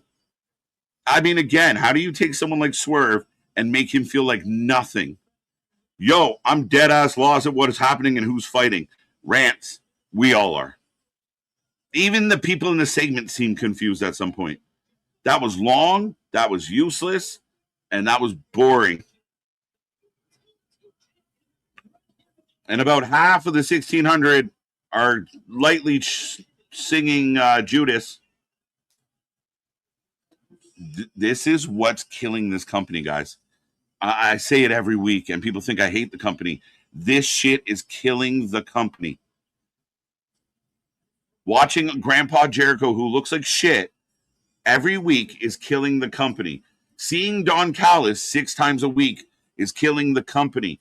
Moxley and the Death Riders are killing the company. Segments like Swerve and Hangman and The Demand and shit just lopped over everything and stepping on each other's dicks as much as humanly possible is hurting the fucking company. And know how I know the company's hurting? Their flagship show that used to, could put in 9, 10,000 sellout places in Chicago now have 1,600, and some people are trying to brag about it. But it's in a nice music hall.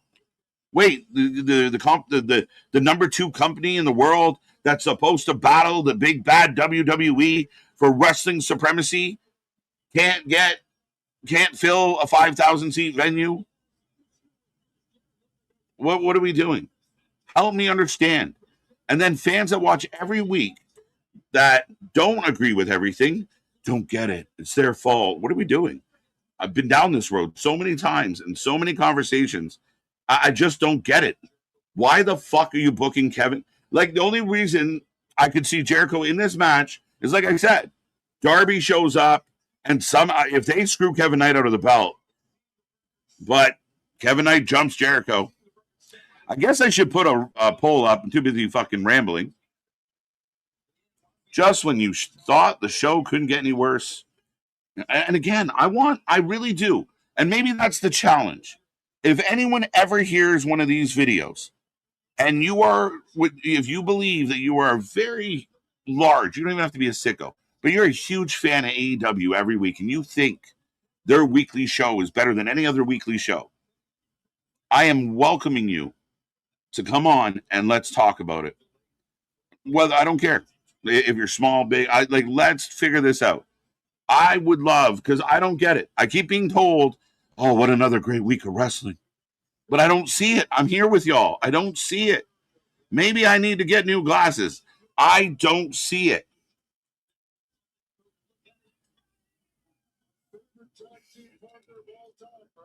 Oh, there you go. A Big Show saying that's my favorite tag team partner of all time. I guess he really does like getting the paycheck from going on the cruise. All right, get a vote in, by the way. Does Darby distract Kevin Knight? But this is for the TBS title, I believe. So that'd be fucking crazy. If Jericho gets not the TBS, TNT. I need Mox. Get out of here. Did I even read the super chat or did I just look at it? Thank you for 5 bones. I feel like Emo Cowboy lives in a fake wood cabin with framed pics of his own shit on the wall.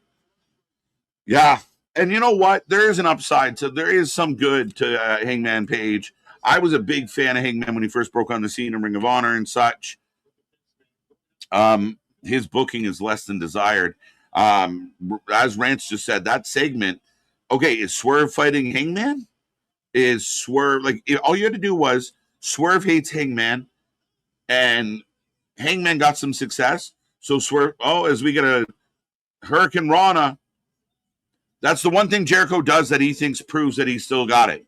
You still got it. No, you don't. You still got it. No, you don't.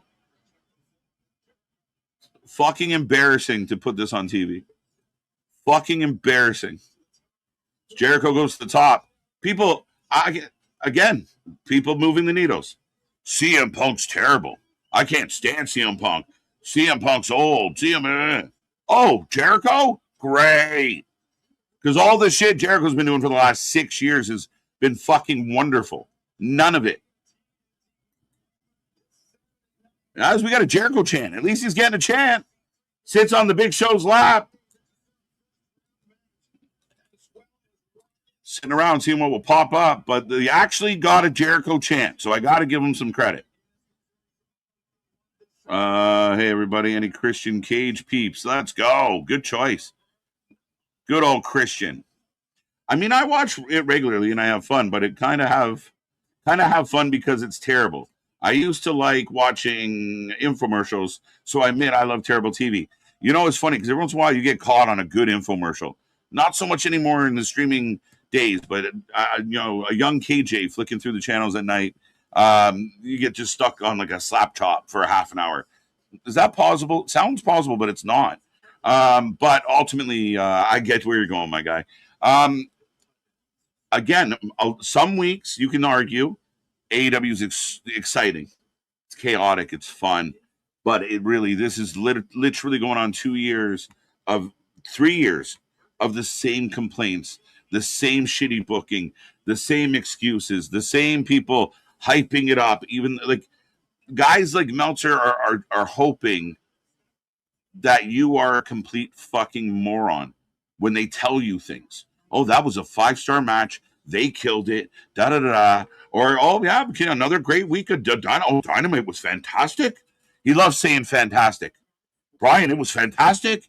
Okay, Dave. We watched it too. We know you're full of shit. We know what you're saying doesn't match what we're seeing. But you're right. I like the car crash. I like the chaos. Sometimes I can't look away. But when it's boring and not organized, that's fucking awful.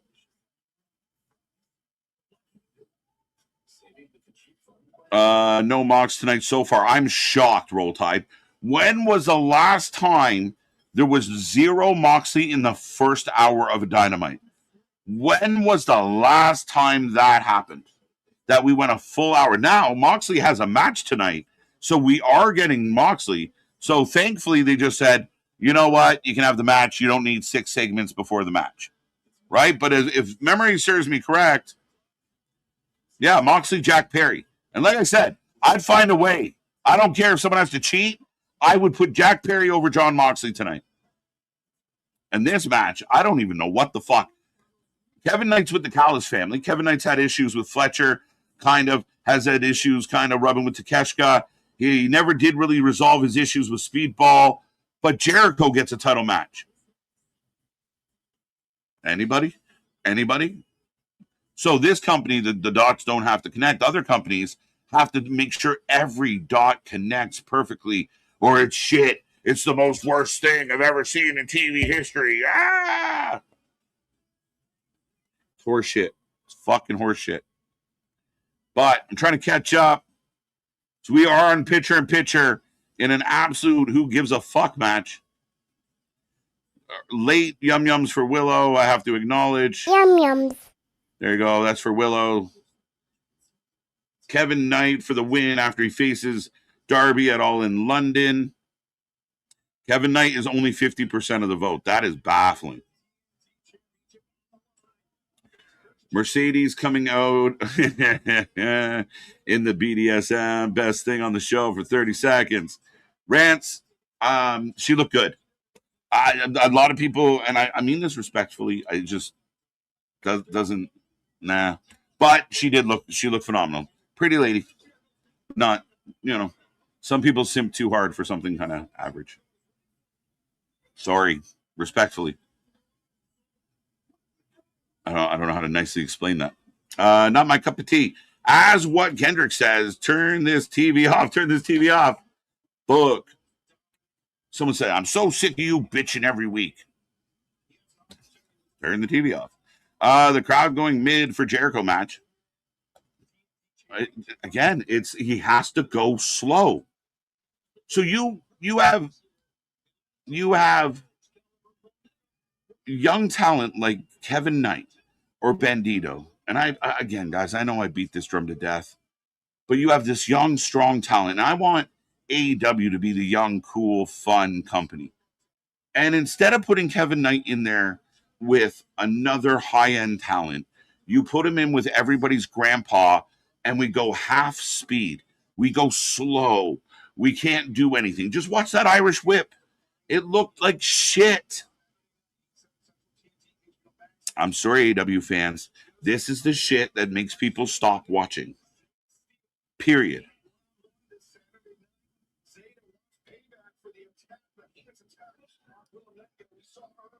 On Saturday, Zeta Steel is going to fight Mercedes Moné. Wow. This company loves bullshit matches. Mercedes has been the best part of the show. There you go. I'll let you have that. I said it earlier this week, folks. Raw, to me, sucked this week. I thought Raw was really weak. NXT was saved by Zilla Fatu, but wasn't a great show. AEW could come out on a Wednesday and hammer out a fucking great show. Give us everything we want. And you can legitimately go like, look, even, they sucked. We killed it. Good week for AEW. But then they come out and do the exact same shit. Is anybody super excited right now? Is anybody that can hear my voice sitting on the edge of their chair going, go, whoever?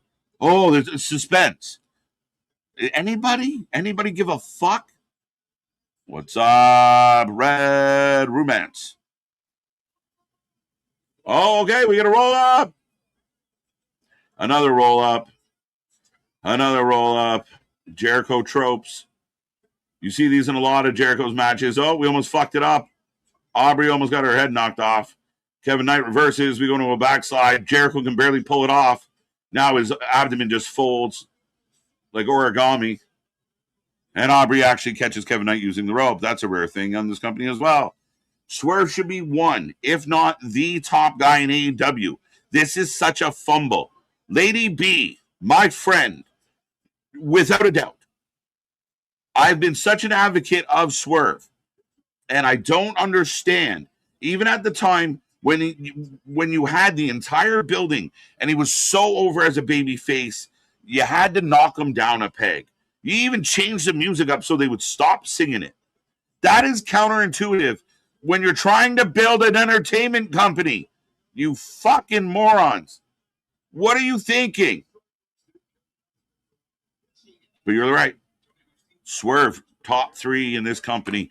I mean, if you were building right now, Lady B, I know I talked a lot about MJF, but if you had a real heel asshole Swerve, which I still don't even think is the best way to go, but if he was a heel and we were leading towards Swerve Ospreay main eventing All In 2026, I'd be a lot more excited.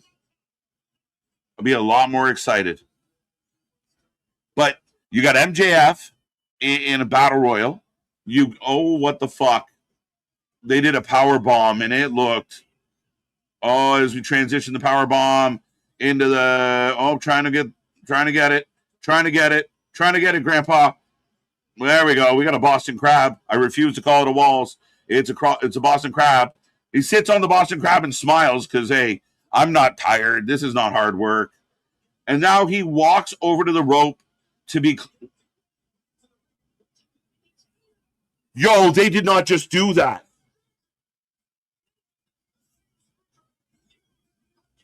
They did not just do that. Tell me they did not just do that. Jericho has Kevin Knight in the Boston fucking Crab. It's not a Walls. He can't even do a Walls anymore. As we get the coast to coast. Try to roll him in, but they fucked that up too. And Jericho still kicks out because it's fucking AEW. Guys, this is disgusting. Like, it's fucking embarrassing. I am getting to the point of, like, why did we watch this shit? Jericho has Kevin Knight in a Boston Crab. Callis jumps on the apron. They realize Jericho's too far away. Callis jumps back down. Jericho crab walks. And we got a shitty code breaker. Kevin Knight sold the shit out of it, and Jericho didn't hit it. And a late kick out. Why? And then he crab walked over so Don Callis was close enough to hit him with the screwdriver, then which he was smiling right in his face. It wasn't like Kevin Knight dragged him to the ropes. He crab walked and watched the fucking manager screwdriver him in the head. And there you go. Why not just beat him right after the screwdriver? Screwdriver in the head, finishing move, we go the fuck home. No, we got to do 6 more minutes on nothing to beat him anyway. So it makes the cheating irrelevant. None of it's right. None of it's quality. Again, anybody on a weekly basis saying this show is better than any other wrestling show out there needs to start holding this show to some level of accountability. It is fucking egregious.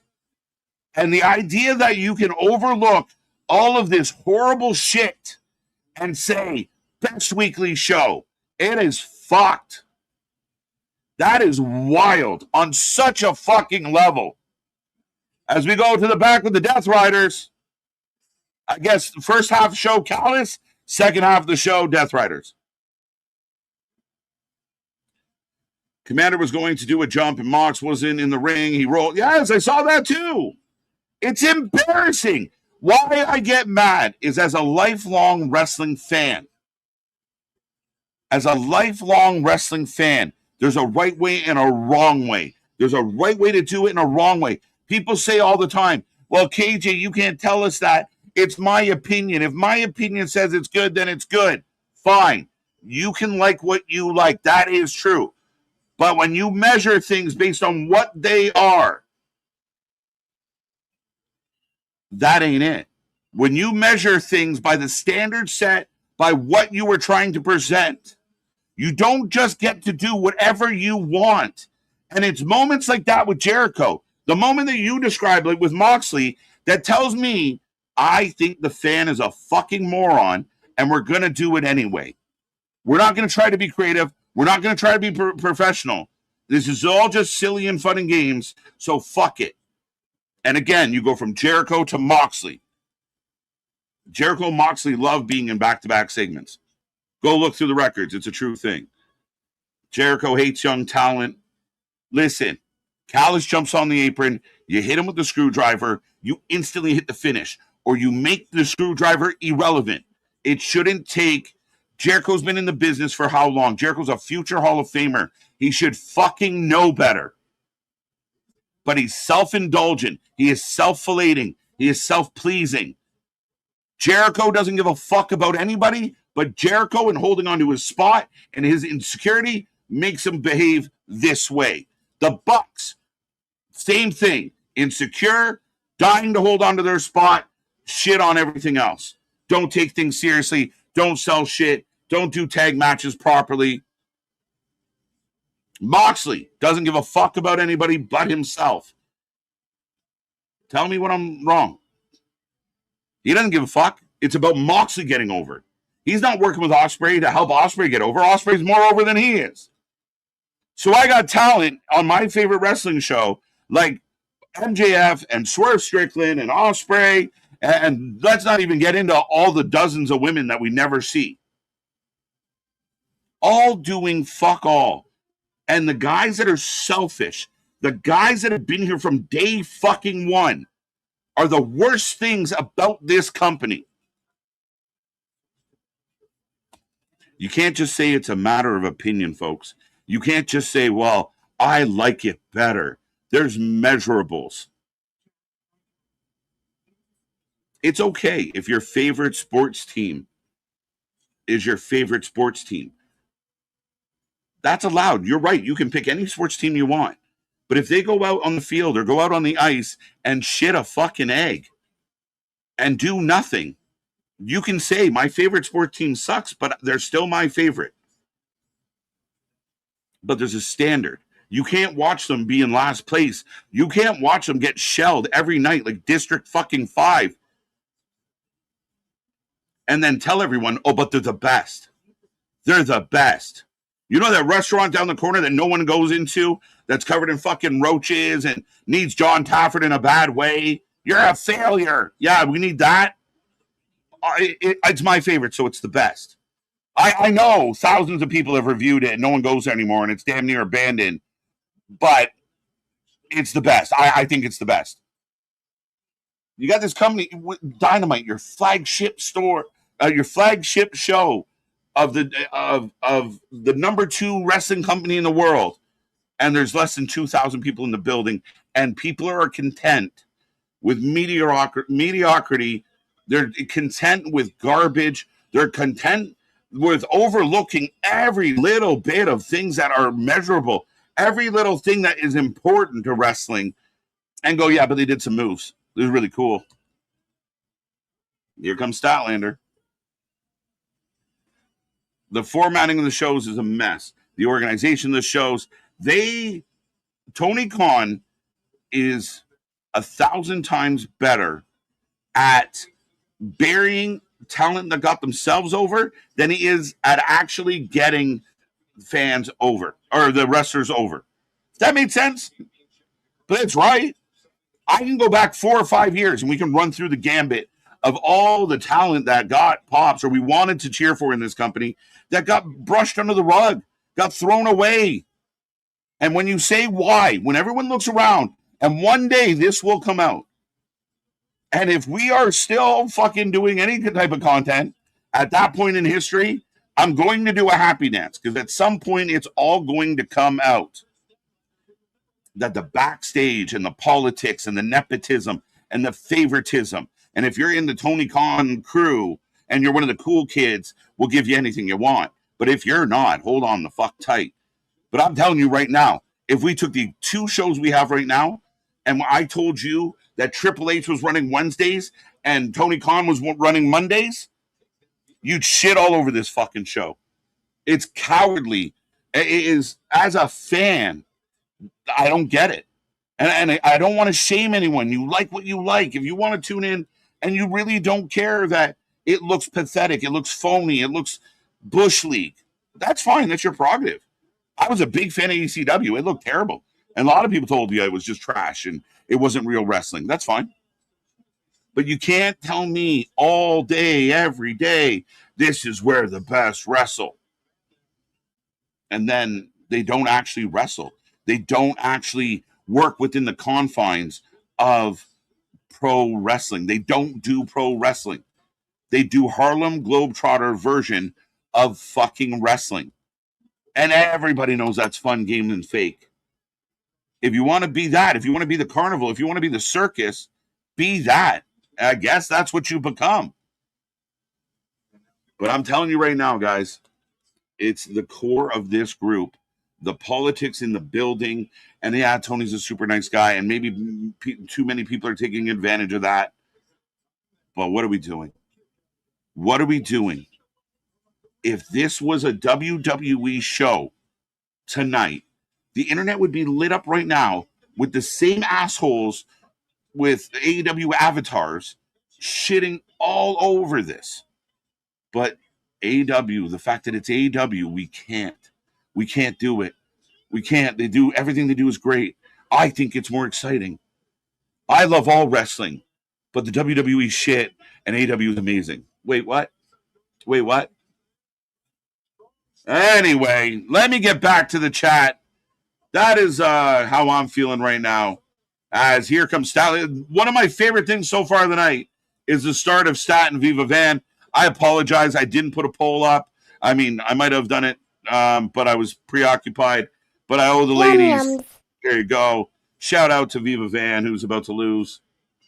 Big fan. And Chris Statlander gets a win, much to the silence of the crowd. People talk about Big Bill's not getting any reaction. Nobody's getting any reaction on Wednesday. What the fuck? Nobody cares. Well, sometimes the crowd reaction doesn't translate through the TV. Well, it fucking should, shouldn't it? Oh, here comes Mick in his Sunday's best. How creepy and weird will this one be? Hey, Stat. Foley gets the biggest pop of the night. Hey, Stat, are those moon pants? Wrestling Rescue. Fuck, that's what they need. You're a failure. Thank you, Spaz. Last week I didn't have a whole much to rant about, so this week has been just rant city. Wait. So we have a moment about Stat, and we're talking about mixed kids. All these segments suck so fucking bad. They suck so bad. You come out here to talk about Stat and a championship, and you're like, look, my kid's in the front row. It's so shit. It makes no one look good. Everyone looks like shit. I even look like shit being mad at it. I hate it. The fuck am I watching? Get Callis the fuck off my television. Again, shoved down our throat. Don Callis is getting a harder push than Big Dog Roman Reigns, and nobody cares. Did we just botch an interview? This is fucking brutal. So on Dynamite, Damien, your Fatal 4-Way is on Dynamite, not All In. I tried an apple pie frappe today. It wasn't my cup of tea, but it was good. Yeah, that's it, right? It's like the idea. But once you call something, you give it a title, there are parameters that have to fit. You can't say, I'm going to enter an apple pie frappe contest and make a blueberry frappe. Apparently, that's a thing. You know what I mean, though? You're once you say we are pro wrestling, then you got to deliver pro wrestling. Countouts, tags, rules, sensibility, stories. The way it's been done for 100+ years. If you're not that, then don't be that. Another match. And this is, again, everything's so repetitive. Stat wins a match. Foley comes out for no fucking reason. Stat cuts a promo. Persephone shows up. And now we're going to get the other two women that are going to fight for the TBS title on Dynamite next week.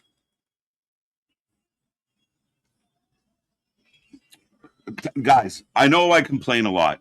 I know Wednesday nights, and if you guys watch this channel enough, you see my demeanor, my attitude, my approach to wrestling. I believe in positivity, but I also believe that if you're going to talk to me like I'm stupid, I'm going to get pissed off. One of the biggest pet peeves in this world is talking down to me, and I feel like Tony Khan is booking down to people. It's insulting. Watching Moxley slide in the ring for a fucking move, or watching Jericho crab walk. Again, okay, Callis hits you in the head with the screwdriver, end the fucking match. No, I got to take 3 more moves so people think I'm still cool. But see, Jericho's awesome. He put over Kevin Knight. Did that match put over anybody?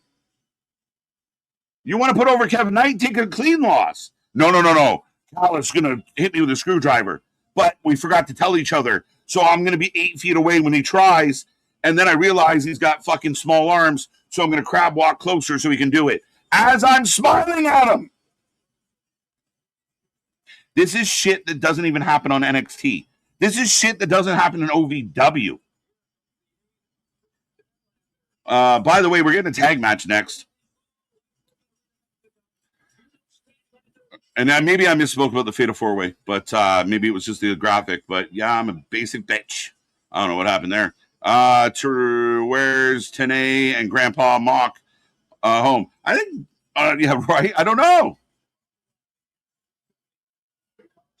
Dynamite makes me positively angry. It just frustrates me because, and again, you don't get mad or frustrated about something you don't give a fuck about. Yeah, you guys just hate it. No! It's the opposite. But my patients are wearing thin with this fucking nonsense. Why the fuck is Mick Foley here? Why is Don Callis on my TV 18 times a night? Why? Why?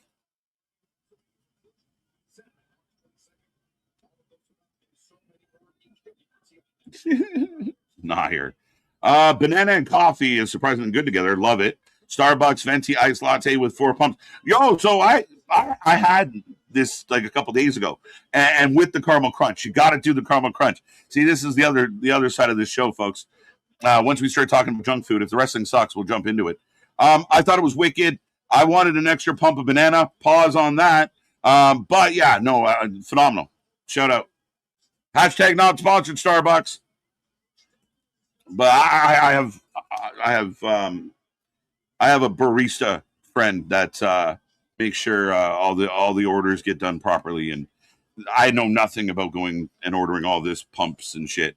So I have someone that does it for me very handily. Them or the Duchess. It works out so well. I heard July 21st too. What, Mick? Wait, who said what? August? I missed it. I was frappe of the day. I like it. So he was supposed to say August, but that's a Friday. July 21st. He said July 21st. Isn't it August? Is August 26th? 5th? The fuck is it? Sunday the 30th. Fucked me up. That's the week before his lockout for TNA. What was he trying to call out? I missed it. I was yelling. I didn't give a fuck. Welcome to Moxville. The rant of the year. Thank you. Roll Tide. Oh, crowd went dead. ECW was better. Oh, way better. Because they understood it's not just like we all remember the chaos, the chairs getting thrown in the ring, the burning tables, the barbed wire, Sabu rolling out like fucking Hannibal Lecter. We all remember the good shit. But all of that was laced in some kind of story. Taz hated Sabu. Fucking Sandman's kid wanted to be with Raven. Like Tommy Dreamer, Raven. All of it. Even Paul, and Paul Heyman now, with the Paul we know, even Paul knows how the chaos without a story means nothing. The chaos without a story is just chaos. Right? All right. AEW is lost in the brain, but this is better than WWE, right? And that becomes my dilemma. I tune in on Monday. I thought Monday Night Raw was Bush League. But I see bright, vibrant. I see 10 times the number of people. I see a big crowd. I see them pop for Oba. I see them pop for Jay. I see them pop for Solo. I see them pop for LA. I hear them booing Dom. I hear them booing fucking whoever, right? Like I you feel the reaction all night. Now, this Monday, they didn't deliver a great story. NXT, good matches, great matches in some cases. An average NXT, Zilla Fatu comes in, another star in the making. And here we go. So I don't get it. Like if you truly watch all the wrestling, how is this the best example of pro wrestling? And I feel like if you think that, then maybe you don't quite know what you're calling pro wrestling, or maybe you just don't care, and this is the closest representation you need. I don't know. I don't know. It's frustrating. We have 2 women matches still to come. That is crazy. That is crazy. Maybe after all this time of just begging him to book the women, he said, "Fuck it, we'll book some." Jericho is about Jericho only. Jericho is about Jericho only. Facts. Why is Moxley hugging that poor guy like that? It's terrifying, isn't it? Welcome to prison, bitch. Aggressive hugging. You said it. How can people say Mox gives better promos than Roman? Mox doesn't give better promos than approximately almost, I'd say, 88% of WWE's talent. NXT talent cut better promos than Roman, just like Kenny Omega. Kenny Omega doesn't cut good promos. Will Ospreay gets away with it because he's passionate. You know, MJF, best promo in the company, with goes without saying. Swerve used to be a good promo. I don't know what the fuck is happening here. Hangman is a good promo, but all he does is yell. We just got to teach him some volume control and inflection, ups and downs.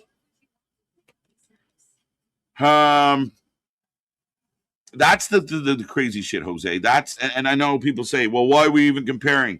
I put up the post last week when we talked about it. Like, based on the following 10 criteria, 12 criteria, what is the best wrestling company as far as you think? And people were mad. And one particular person said, we shouldn't even ask this question. Get the fuck out of here. We shouldn't ask these questions. We should always question things. Question everything. Don't accept anything at face value. What the fuck are we talking about? Question everything. Why wouldn't we question this? We're fans of wrestling. Should be on the table. No, no, no, no. You're a bad wrestling fan if you want to figure out what one's doing it better. What? You know what? It's the same people that think that there should be no scoreboards in little kids hockey or sports because it's all for fun. That's what this creates. This is what all fucking medals for everybody creates. You got to teach kids heartbreak. Month back with Mysterio, they had an obvious on-camera fuck up too when he was fighting MJF, and MJF took his mask. Oh, Mystico, not Mysterio. Every wrestling company, every wrestling show has mistakes. It's how you deal with them. What I don't like about AEW is I don't feel like they either know or care. I don't know what it is. Either you don't know any better or you don't give a fuck that you shouldn't do that. Now, Jericho knows better. Moxley knows better. MJF should know better. This is all the things like these slow spots, the botching, and then the resetting, and it's just.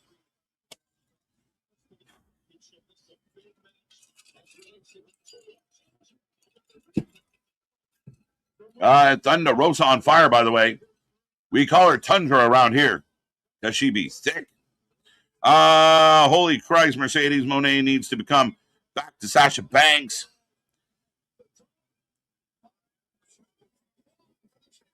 That's big kick from the champion. Decent cheer for Maya. Maya seems okay. I know she kind of got pushed hard and fast recently. She seems like she's doing all right. I know she had a botchy match last week. And as I say that, this gets clunky. Again. Oh.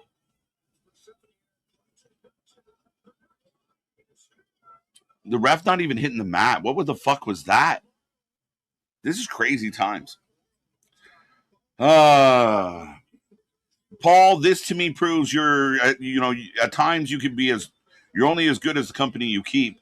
And it really does show the power of the marketing machine that is WWE. When you are Sasha Banks and you're shoved down our throats and you have all the merch and all the commercials and all the buzz and you're on the posters, you feel like a big star. But when you lose that and you got to come out here and do things on your own, oof, it doesn't feel the same, does it? Right? How many stars have run through that? Right?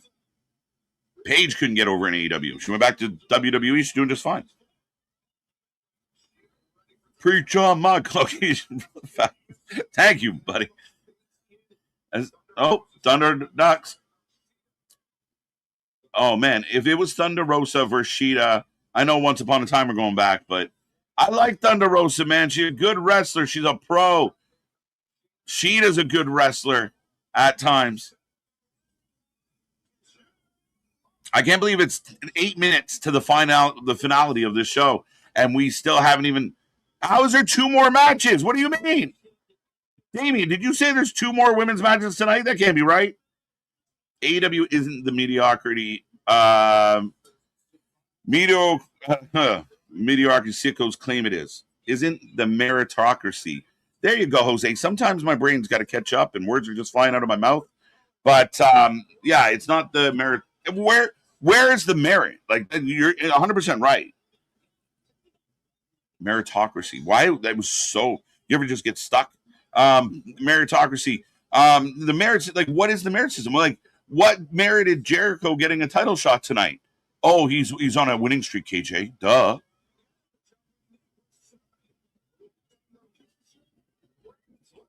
Oh, we did a. What the fuck was that? Did you just say wow? We get a flat ending, no clap, no cheer. They're showing the fans. They're the fisherman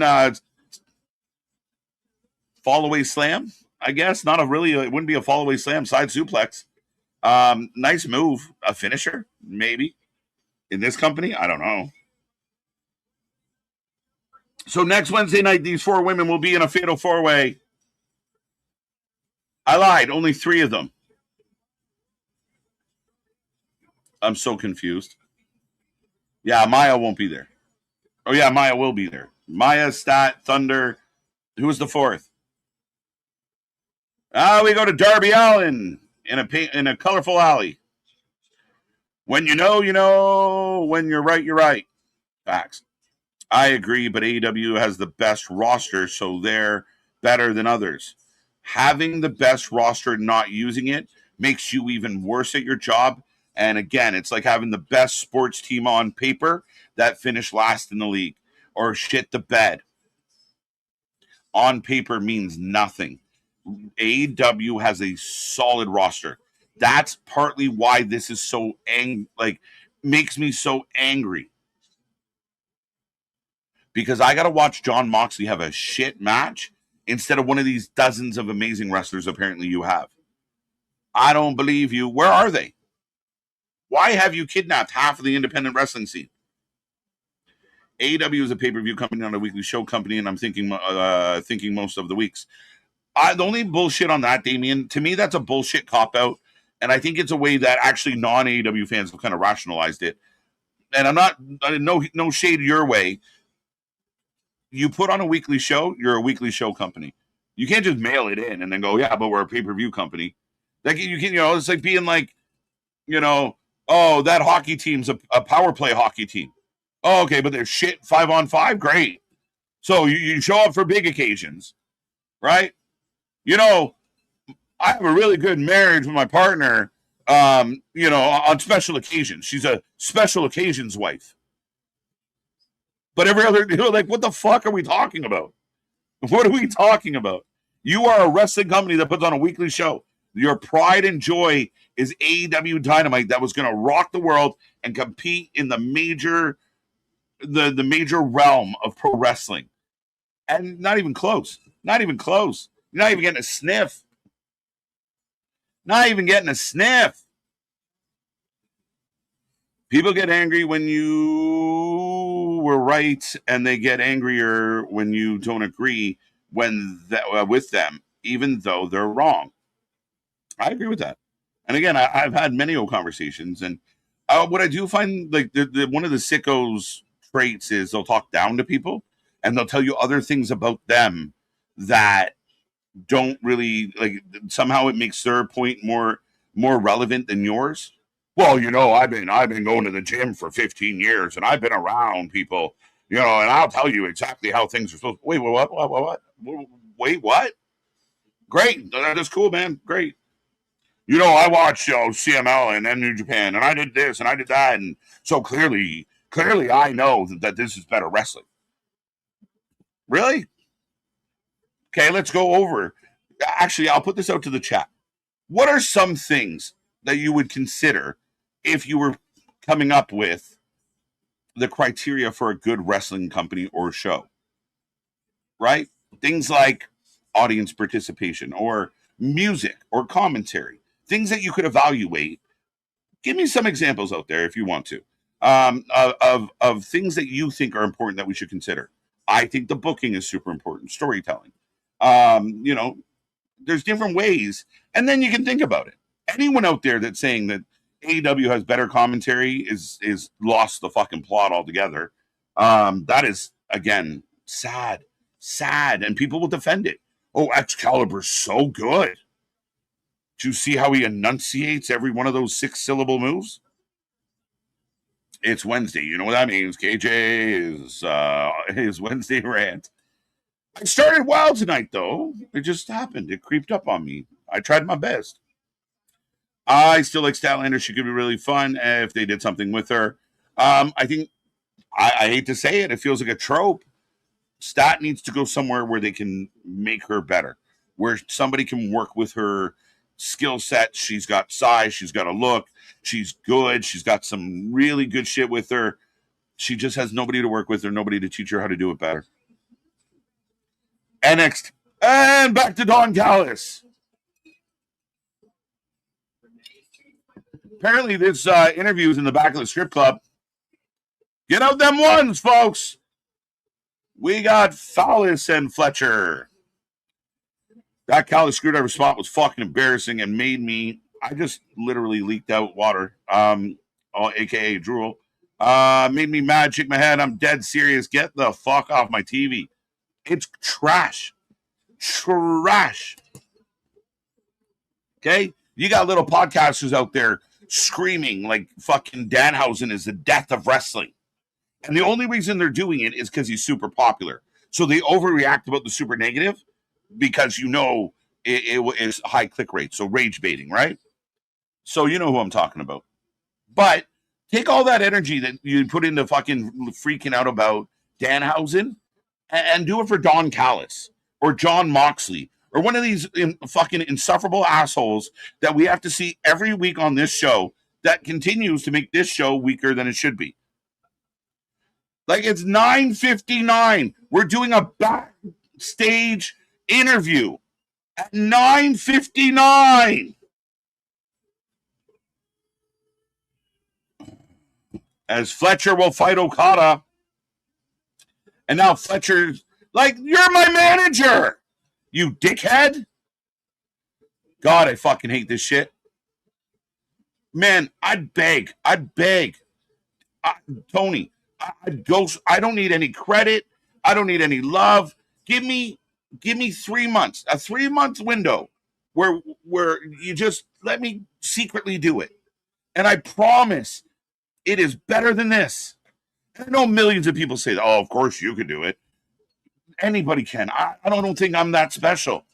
I think there's great people that could do it way better than I could do it, but I know I can do it better than this. So Callis knows that Fletcher and Okada have issues, but now we're getting a little bit out of nowhere. We're going to get Okada and Fletcher because Callis. Erica, my prayers are answered for you. Happy you feel good about it. Nair, they in the champagne room. Let's go. Ain't no sex in the champagne room. Cake City. If this was a WWE show, the internet community would be crucifying the show. Facts, Philip. Why do we try and act like you can't? I'm sorry. You might hate some of the WWE booking, but to say that this is a better weekly show is an outright lie.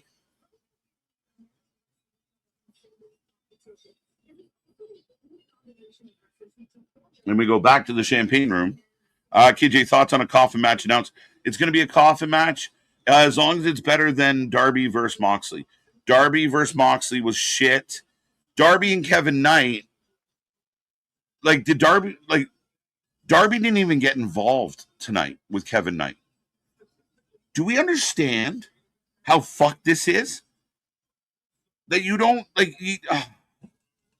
right? You don't get Darby to up the ante. Like they're just Kevin's busy fucking around with everyone else but Darby.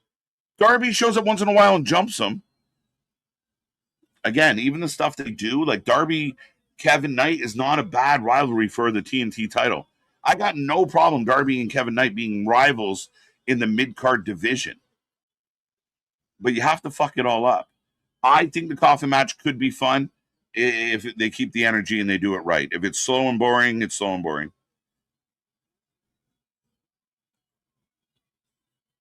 Eric, KJ, AEW boring, me half to death. I'm going to sleep, but listening.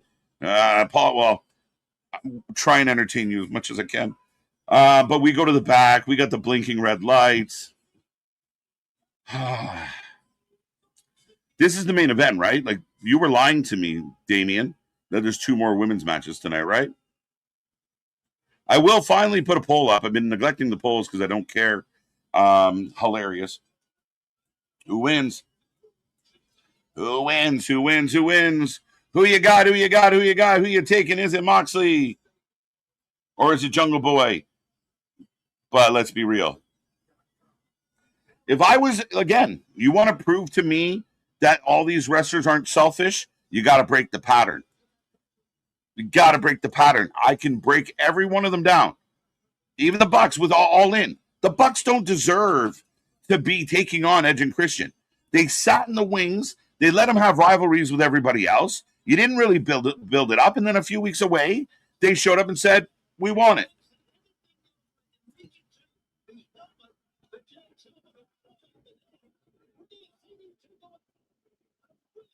Big Moxley chance breakout.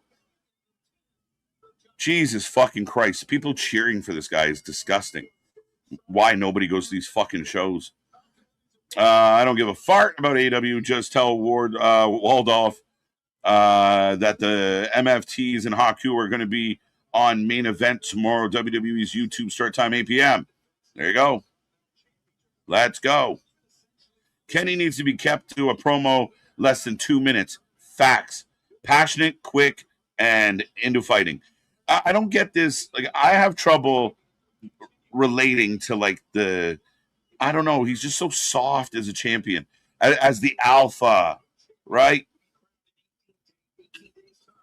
The Omega. I don't know. I struggle with the dynamic of you being way up here and being that type of person. And I caught my mistake. Don't worry. There is no why in AEW, but there is a what the hell. Perfect, Nair. Again, I know my pseudo catchphrase ends up being, what are we doing? But on Wednesdays, it's like, why? Why are we doing this? Why? Thank you, sir. May I have another? Tommy Dreamer, facts. Classic moment. He said the shirt will be available on July 21st. Okay. There you go. Good job, Mick. The Mick Foley in AEW experiment has been it's embarrassing. Again, like, to me, all of this shit is embarrassing. Call her an elbow. Let's watch the magic of Jon Moxley.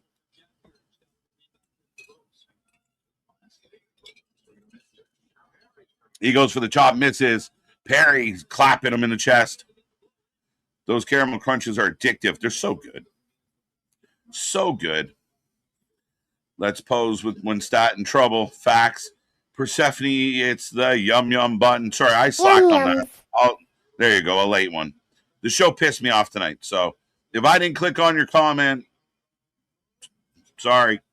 Foley has the best shirts, though. He does find good ones. I love Mick Foley. The last thing I want to say out loud is Mick Foley is embarrassing himself. But it almost feels like a trope. Like, it feels like a joke that he's not in on. Like, he goes back and he's like, I'm cool, right, guys? And they're like, yeah, Mick. And then he leaves and they're like, what a loser. Can't believe he did that. That's the vibes it's giving me. Like, he doesn't belong and they're like picking on him. And he doesn't see it. He doesn't get it. I love Mick Foley. I don't want to say anything bad about him. But this is embarrassing. No one except Y2J got a pop tonight, especially since it's in Vegas. Like, Mox just flexes, and it's like half the crowd. And you're in Vegas. Vegas? Las Vegas. And this is the biggest crowd we could conjure up? You could have fucking shoved in a handful from the nearest fucking intersection, and you would have got a fucking another 1,500. Tony is burning out fast, and he refuses just to step back and let someone else kind of take over and run stuff. It would be his most genius move. It's that simple. It would be that simple. Just step back and let other people do it. But you got the wheel. You got the wheel, Jesus. You get to drive like a big boy. But if everyone else contributes and the show gets better, you're going to get the credit because you employed the people that made it better. You decide. Do you want to be in charge of a really good show that other people contribute to? Or do you want to run a completely shit show and then another shit show and then another shit show because you can at least say, well, I did it. I did my best. I'll challenge any sicko in this world to come and try and convince me that any of this shit is good or if any of this shit is better than anything the Fed is doing. It's fucking maddening. TBS title match next week, Maya World, Persephone. So the match you thought might be at All In is actually on Dynamite next week. So, all right, let me go down to the bottom, work my way back up. KJ, we got blood on Jack Perry. Of course, it's a Moxie match. Fuck. I'm behind. We got a bleeder! The first time in maybe ever, I'm cheering for Jack Perry. Moxley was like, he got to take a shit.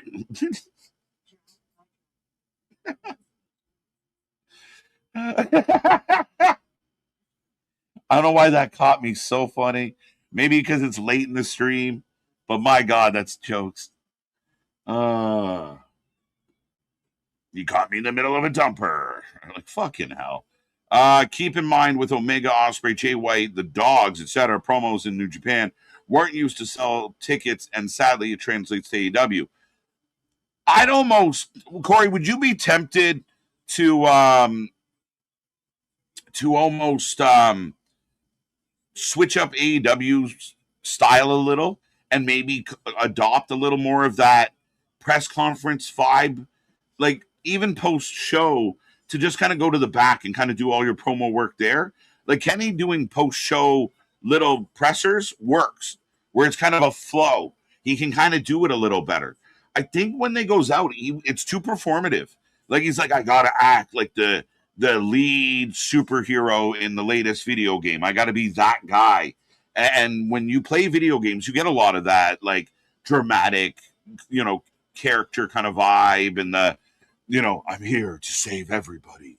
And that's what Kenny's trying to mimic. Like he's trying to be a Japanese superhero, and it's just a white guy making fucking funny sounds instead, right? As Jack Perry bleeding all down the face in this wild grudge match between himself and Jon Moxley. Winner advances in the highly prestigious, highly sought-after Continental Cup. Like a stuffed pig. I like it, Damian. AEW, where there's too much wrestling, WWE, where there's not enough. Yeah. And I do believe the WWE has at least given us I think their quality of matches are getting better. It's funny. I feel like WWE safe. We know Triple Safe overall, the average WWE match on an average, I think is overall better than AEW. And people, hold your horses. The best matches, if you're into the high spots and the excitement, you might get like the best matches from AEW, but you also get the absolute worst. WWE, you're in the middle. You get this consistency. May not be overly exciting, but it's never not enough. It's never like once in a while we get an absolute banger. We get a Roman Seth that we're like, fuck, that was so good. But for the most part, a lot of average, where the range is so much wider in AEW. Yeah, some of their matches are crazy, and some of them will be candidates for match of the year because they just don't stop, and it's insane, and they go for 30 minutes, and Tony lets them go, and they do everything they can think of. But they also have fucking brutal matches, generally matches involving the man on my screen right now stalking Jack Perry. He got cheered when he came out, and he fights every match like a heel. It's the dumbest fucking shit. 3 more people will advance Saturday on Collision in the random draw for the second round. Yay. Commentary just said Mox has gunpowder in his fist. He punches like he's never punched before. His punches are shit. None, really? Collision is better show? Some people have said Collision has done better lately. I've said it before. If not for you guys, I couldn't watch the show. Spaz, I get it. I'm with you. Yawn Moxley, facts. Listen, and this is going to be so unpopular, but you give me Jey Uso on my roster over a Moxley any day of the week. At least the crowd reacts to that motherfucker. And whether people want to, he doesn't. He punches just like The Rock. It's that open hand slap, right? About podcaster said it one time, so we're all going to run with it. But if you're going to criticize, well, Jey Uso can't even wrestle. What am I watching right fucking now with Mox? But I don't like Big Show on commentary yet. Where's the pure technical wrestling tonight? Facts, jokes. Thank you both for how toxic the wrestling community can be online. I keep stumbling onto awesome ones with tons of awesome people. There's tons of awesome people out there. There's tons of wrestling fans that want to have the conversation. And again, there's some that I outright disagree with, but I still respect the person. I still like the person. You're allowed to disagree on wrestling. You're allowed to have differences of opinion. I said earlier, I draw the line when, you're ignoring big things to make your point. Okay, but wait, Perry going to the top, back moonsault off the top. This is the main event. Yes, I thought you said there was 2 more women's matches, but I might have just been behind. Boring show. Show's been awfully boring. I might have set the record for my longest rant in ranting history tonight, and we didn't miss anything while I did it. Jack Perry now going back up. Tony Schiavone says it's the first ever matchup between Moxley and Jack Perry. That could be true. 2 count, right? Like, I hate him. I hate him so much, guys. I hate him so much. It sells nothing. Sells nothing.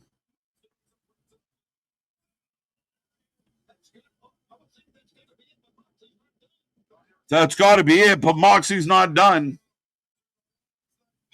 So great. Oh, Gotch style pile driver for the win. No. This is AEW. A pile driver is a transition move. Fucking morons.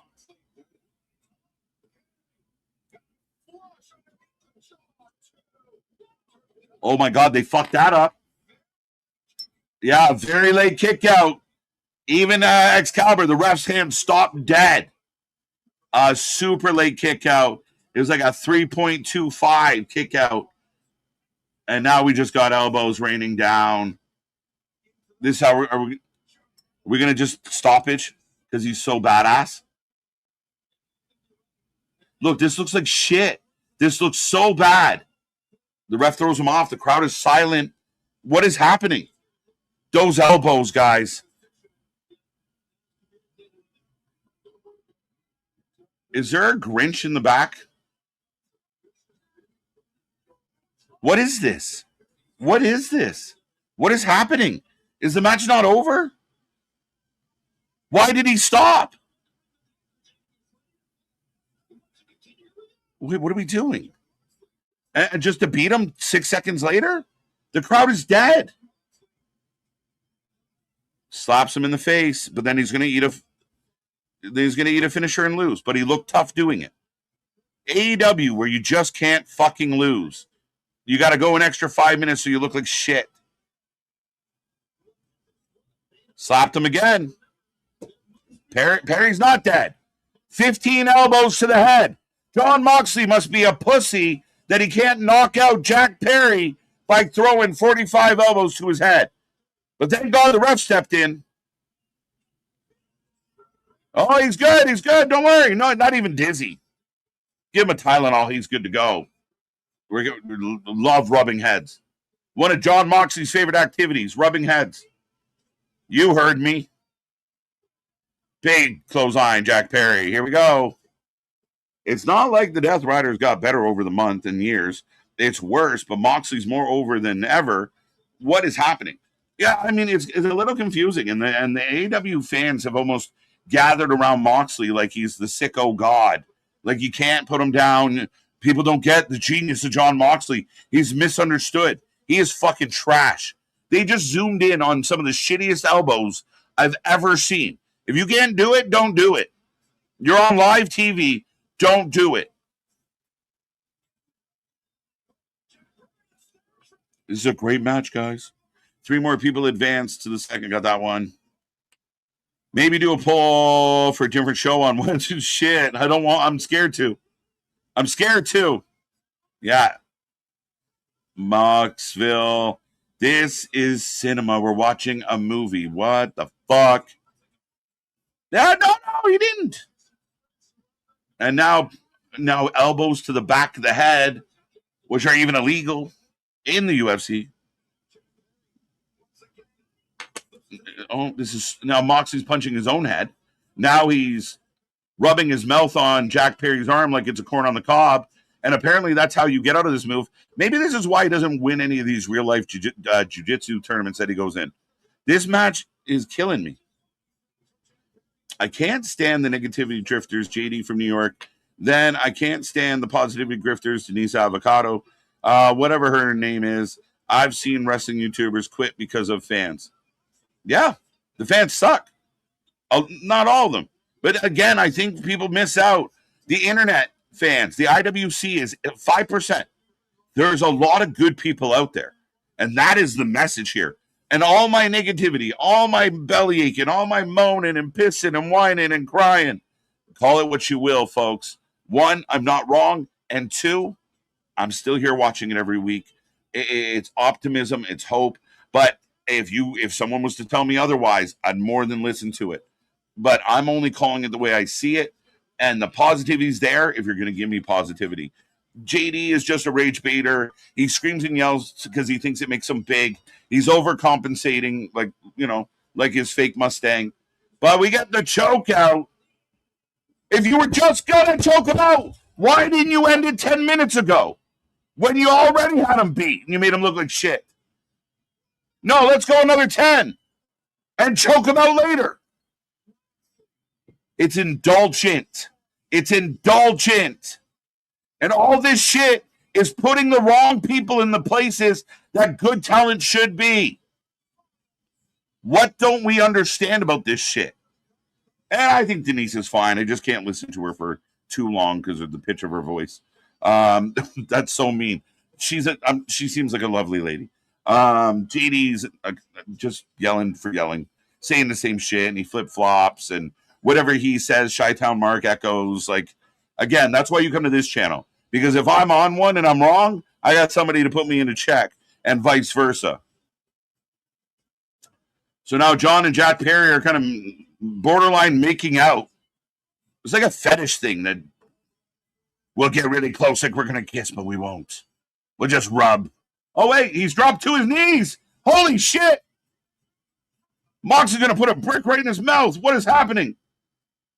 No, I made that part up. We've gone off the air, folks. He did drop to his knees. Thank the Lord and Jesus, Moxley Christ. What the fuck are we doing? Ladies and gentlemen, that is the show. We take a rating out of 10 for every single show. We take, a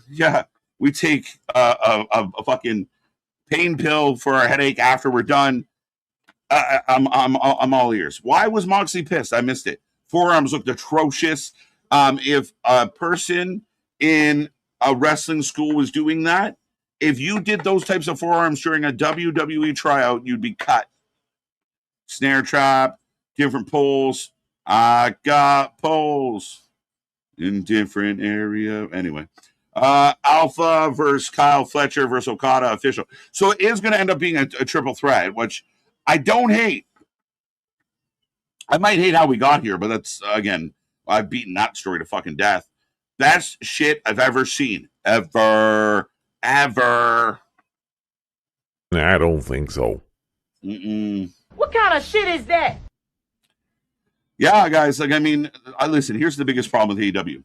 There's a lot of shit that might be fun. Some people are going to try and convince us of that pay-per-view, that main event. Meltzer's already got his 5-star rating going out. Again, it's a lot of, I don't give a flying fuck. I don't care. I don't give a fuck. I don't. This show needs so much just to make it a show.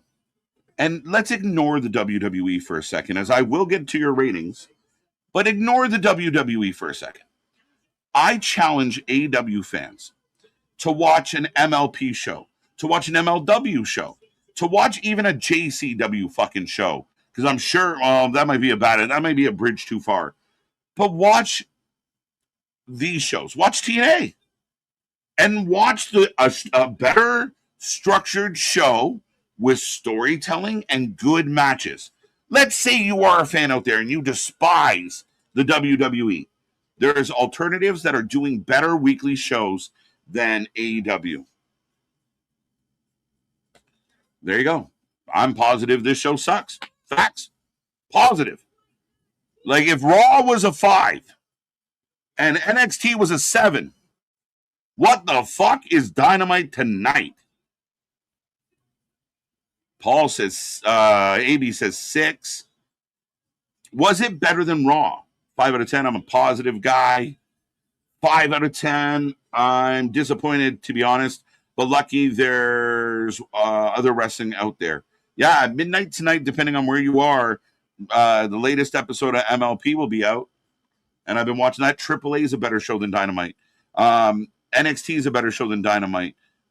I mean, Dynamite's got a lot of problems, guys, and you may be a sicko. It may be your favorite wrestling. It may have your favorite wrestlers. That could all be true. The show still sucks. The show sucks. It is not done well. From just a standard of what is pro wrestling, that is not hitting the mark.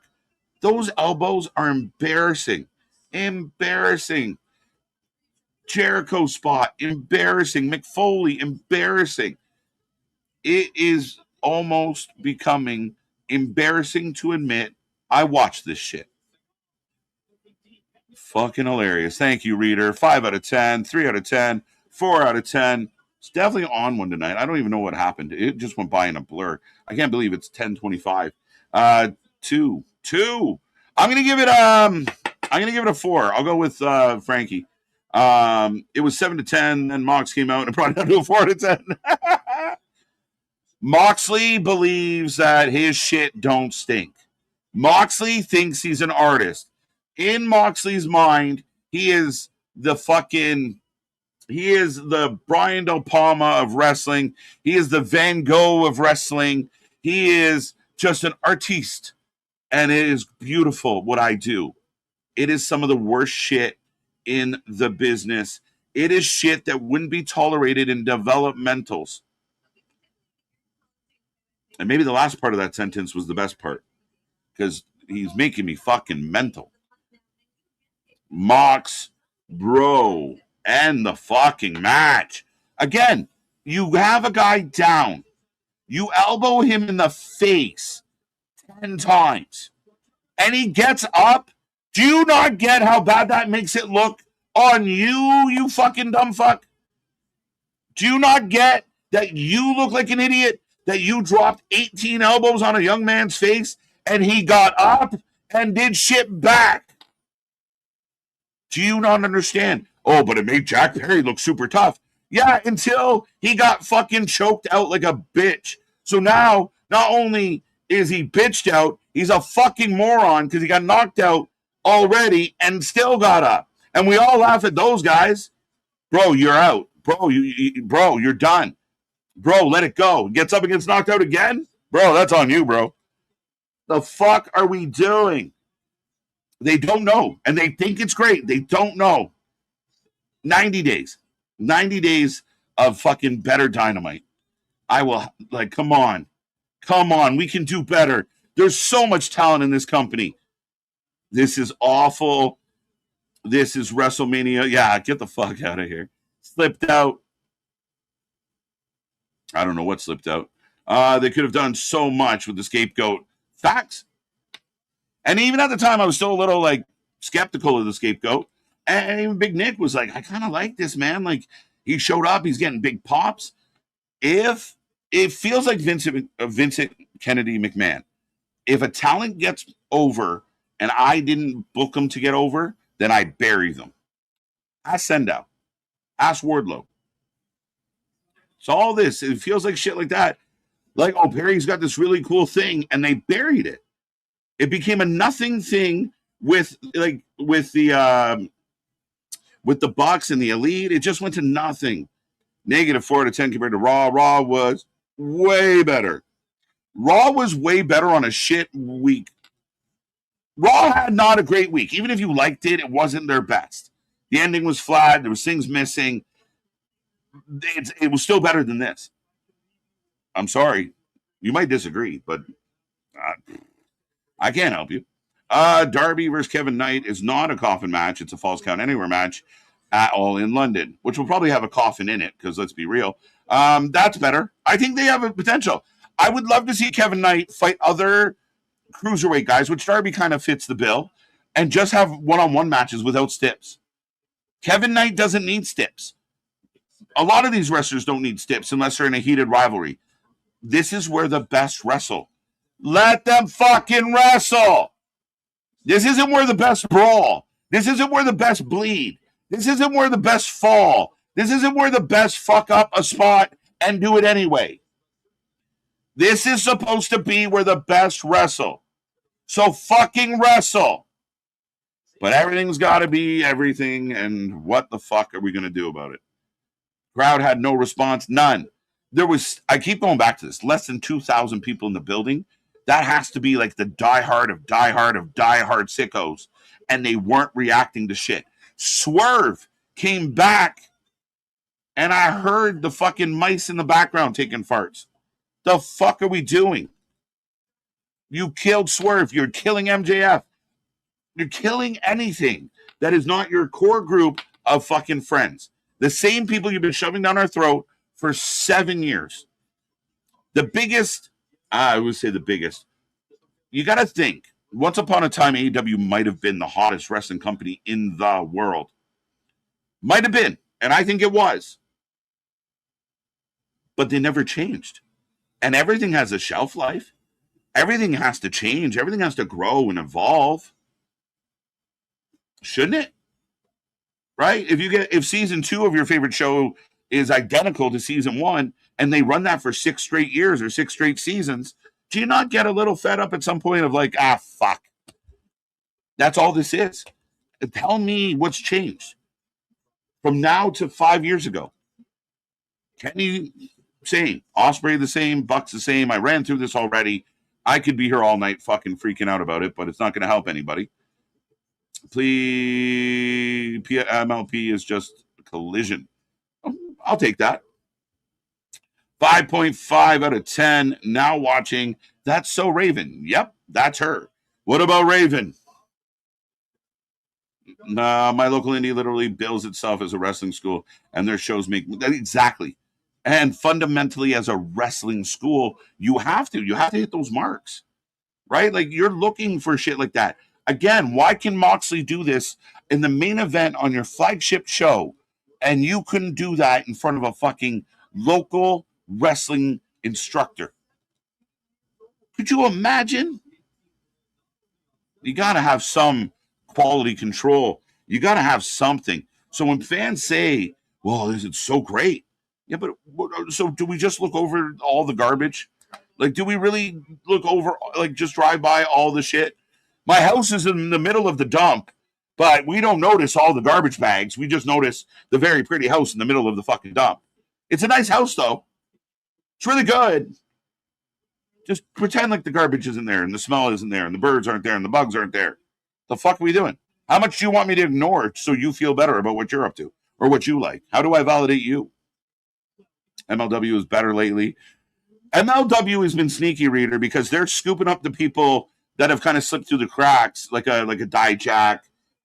We know that what's his face? Bro's been there for a while. Karrion Kross, Shotzi Blackheart.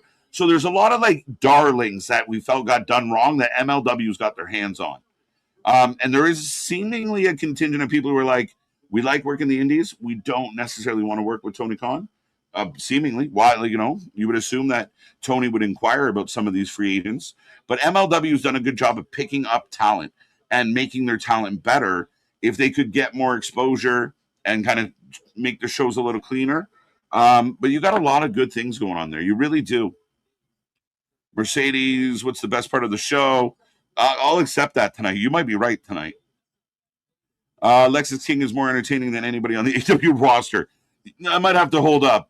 But Lexus King could beat Jon Moxley, Kenny Omega, or Will Ospreay in a promo off. It would be close. I don't think they dunk on him. And I don't think he's good. So that's scary to fucking think. If Raw was a 5, AEW was a Lanced Boyle. Oof. Or a fucking, who's the other Boyle? Was the singer from fucking, I don't know.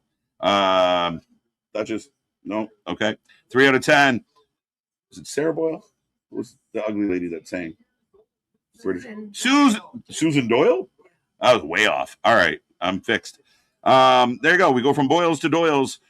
Speaking of Doyles, not a good show tonight. The longer AEW exists, the more CM Punk Hawani interview aged like wine. Who looks more accurate all this time removed? Was Punk's assessment of AEW seemingly more accurate? Like you said, fine wine, so I know your answer. Or what the Bucks and AEW claimed. All these fans that hate the cancer that is CM Punk, by the day, that argument's dying. That tastes like fucking milk. And Punk looks like a pretty fucking stellar guy. He's about to get in a program with Kevin Owens. Fucking A. 1 out of 10. If they keep booking like this, TK Dynamite will be on YouTube permanently in the next couple of years. If they keep booking like this, I will be adding Evolve to our Wednesday night programming. I'm telling you right now, we're gonna start fucking leaking in some Evolve, so at least we have some fun wrestling to talk about during the shite that is AEW on a weekly basis. WWE has its problem, but all jokes aside, AEW has some truly serious problems. WWE is flawed. The internet wants you to believe that the sky is falling. They are Chicken Little, that every little mistake is another example of the company falling apart. Sorry, Jonathan Coachman, take your head out of your ass or Vince's ass. But these people think that the companies are falling apart at the seams. WWE is. They're making money hand over fist. And yeah, people are speaking with their wallets because some of the prices of shit. Survivor Series ticket sales didn't go so well. They're not perfect. I know fans will instantly point at shit like that to avoid and deflect from dealing with your own in-house issues. You are 100% correct, though. WWE has problems. Every wrestling company, TNA has problems. TNA is still trying to figure it out, but TNA is growing. TNA is improving. And we're talking about MLW improving. MLP is trying to get off the ground. Other companies out there are doing good things. They have a serious problem. And if anybody thinks that this is where this company should be at this time in history, based on how they started, you were completely and utterly hypnotized and you fully drank the Kool-Aid. I'm sorry, we can't fix that. But at the end of the day, there's nothing wrong. You can love AEW and go, my God, that sucked. You can love AEW and say, man, I really wish they would book Swerve instead of Moxley. I really wish they would book MJF, up against a good baby face. That doesn't make you a bad AEW fan. And then to be honest, these sickos, they're the Meltzers, they're killing this. They're killing it. And Tony doesn't care because he's giggling. And he's got more money than fucking he knows what to do with. So here we are. But you're going to continue to run people off. There's less than 2,000 people in the building tonight. You don't get to talk about anybody's ticket prices or ticket sales when you can't get more than 2,000 people on a Wednesday night show. 5 out of 10. Mercedes is the best part. Got that. All right, ladies and gentlemen, I feel like I've been rambling and talking, probably because I have, but I do appreciate everyone for joining in tonight. Jericho and Big Show one was awesome. Fair enough. Man, people are really mad about the Sasha Banks fan comment. It's not that deep, bro. Misfits, you might have to remind me or bring it up as we move forward. I didn't even. She wasn't on TV long enough for me to get mad about anything. I was already mad. Imagine if Trick changes entrance right now, which is the hottest theme in the biz. That's what Swerve had. Make it make fucking sense. Perfect example, Rance. Oh, they're all cheering for this Trick guy and they're going nuts. I believe that when somebody has that, other people in the company get jealous and that's why it dies. Maybe I'm wrong, but that's the feeling I'm getting. But perfect example. The fuck? Why would we just go dog? Unless you want like an epic heel turn and it pays off, why would you do it? Why would you do it when it's so hot? What are you thinking? But I think I was in the middle of saying goodbye, folks. We are back tomorrow. Like I said, tonight was a bit chaotic and all over the place. A lot of fun. I hope you guys enjoyed the stream. I hope you enjoyed all our streams. Don't forget, there's more content down below. I would love to see your comments on our videos after we go off live. If I miss clicking on something, you can go to the comment section. We try to answer them. At minimum, we click on every single comment that we get. Keep it classy, keep it clean. We are back tomorrow, 8:45. Big Nick and Anthony will be here for some Impact. They're getting ready for lockdown. We're building up. Lots going on in the TNA world. I know Anthony's got a lot on his mind. I'm sure Nick's got a lot on his mind. Number 2, Nick. You might get number 1 pick, but MJF gets number 2. He's number 2 in our hearts. But all that being said, ladies and gentlemen, that is the stream. That is the show. We are the Wrestling for Life Network. Check out all the links. Be a part of the family. Be a part of the fun. Share the message. We are truly the WFU. We truly are a place where we can come and just talk wrestling and have a good time. But on behalf of Big Nick, on behalf of Ringsider Anthony, I'm Mr. Evernight, KJ White. Have a good night. See you on the flip side. As soon as I find my button. Good night.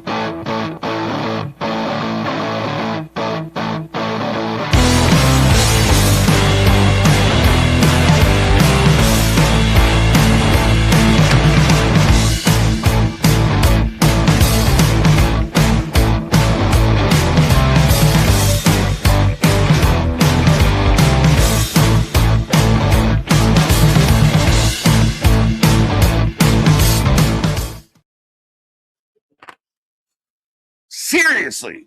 Fuck them all. Fuck Moxley. Fuck them all. I can't handle this. Do better. As my friend Rand said, be better.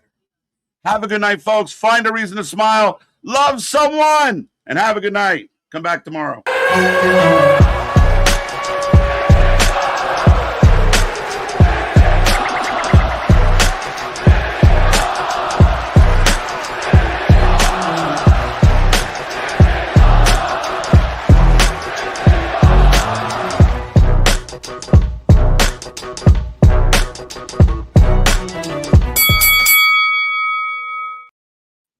Yo, I can't believe I didn't hit the end button.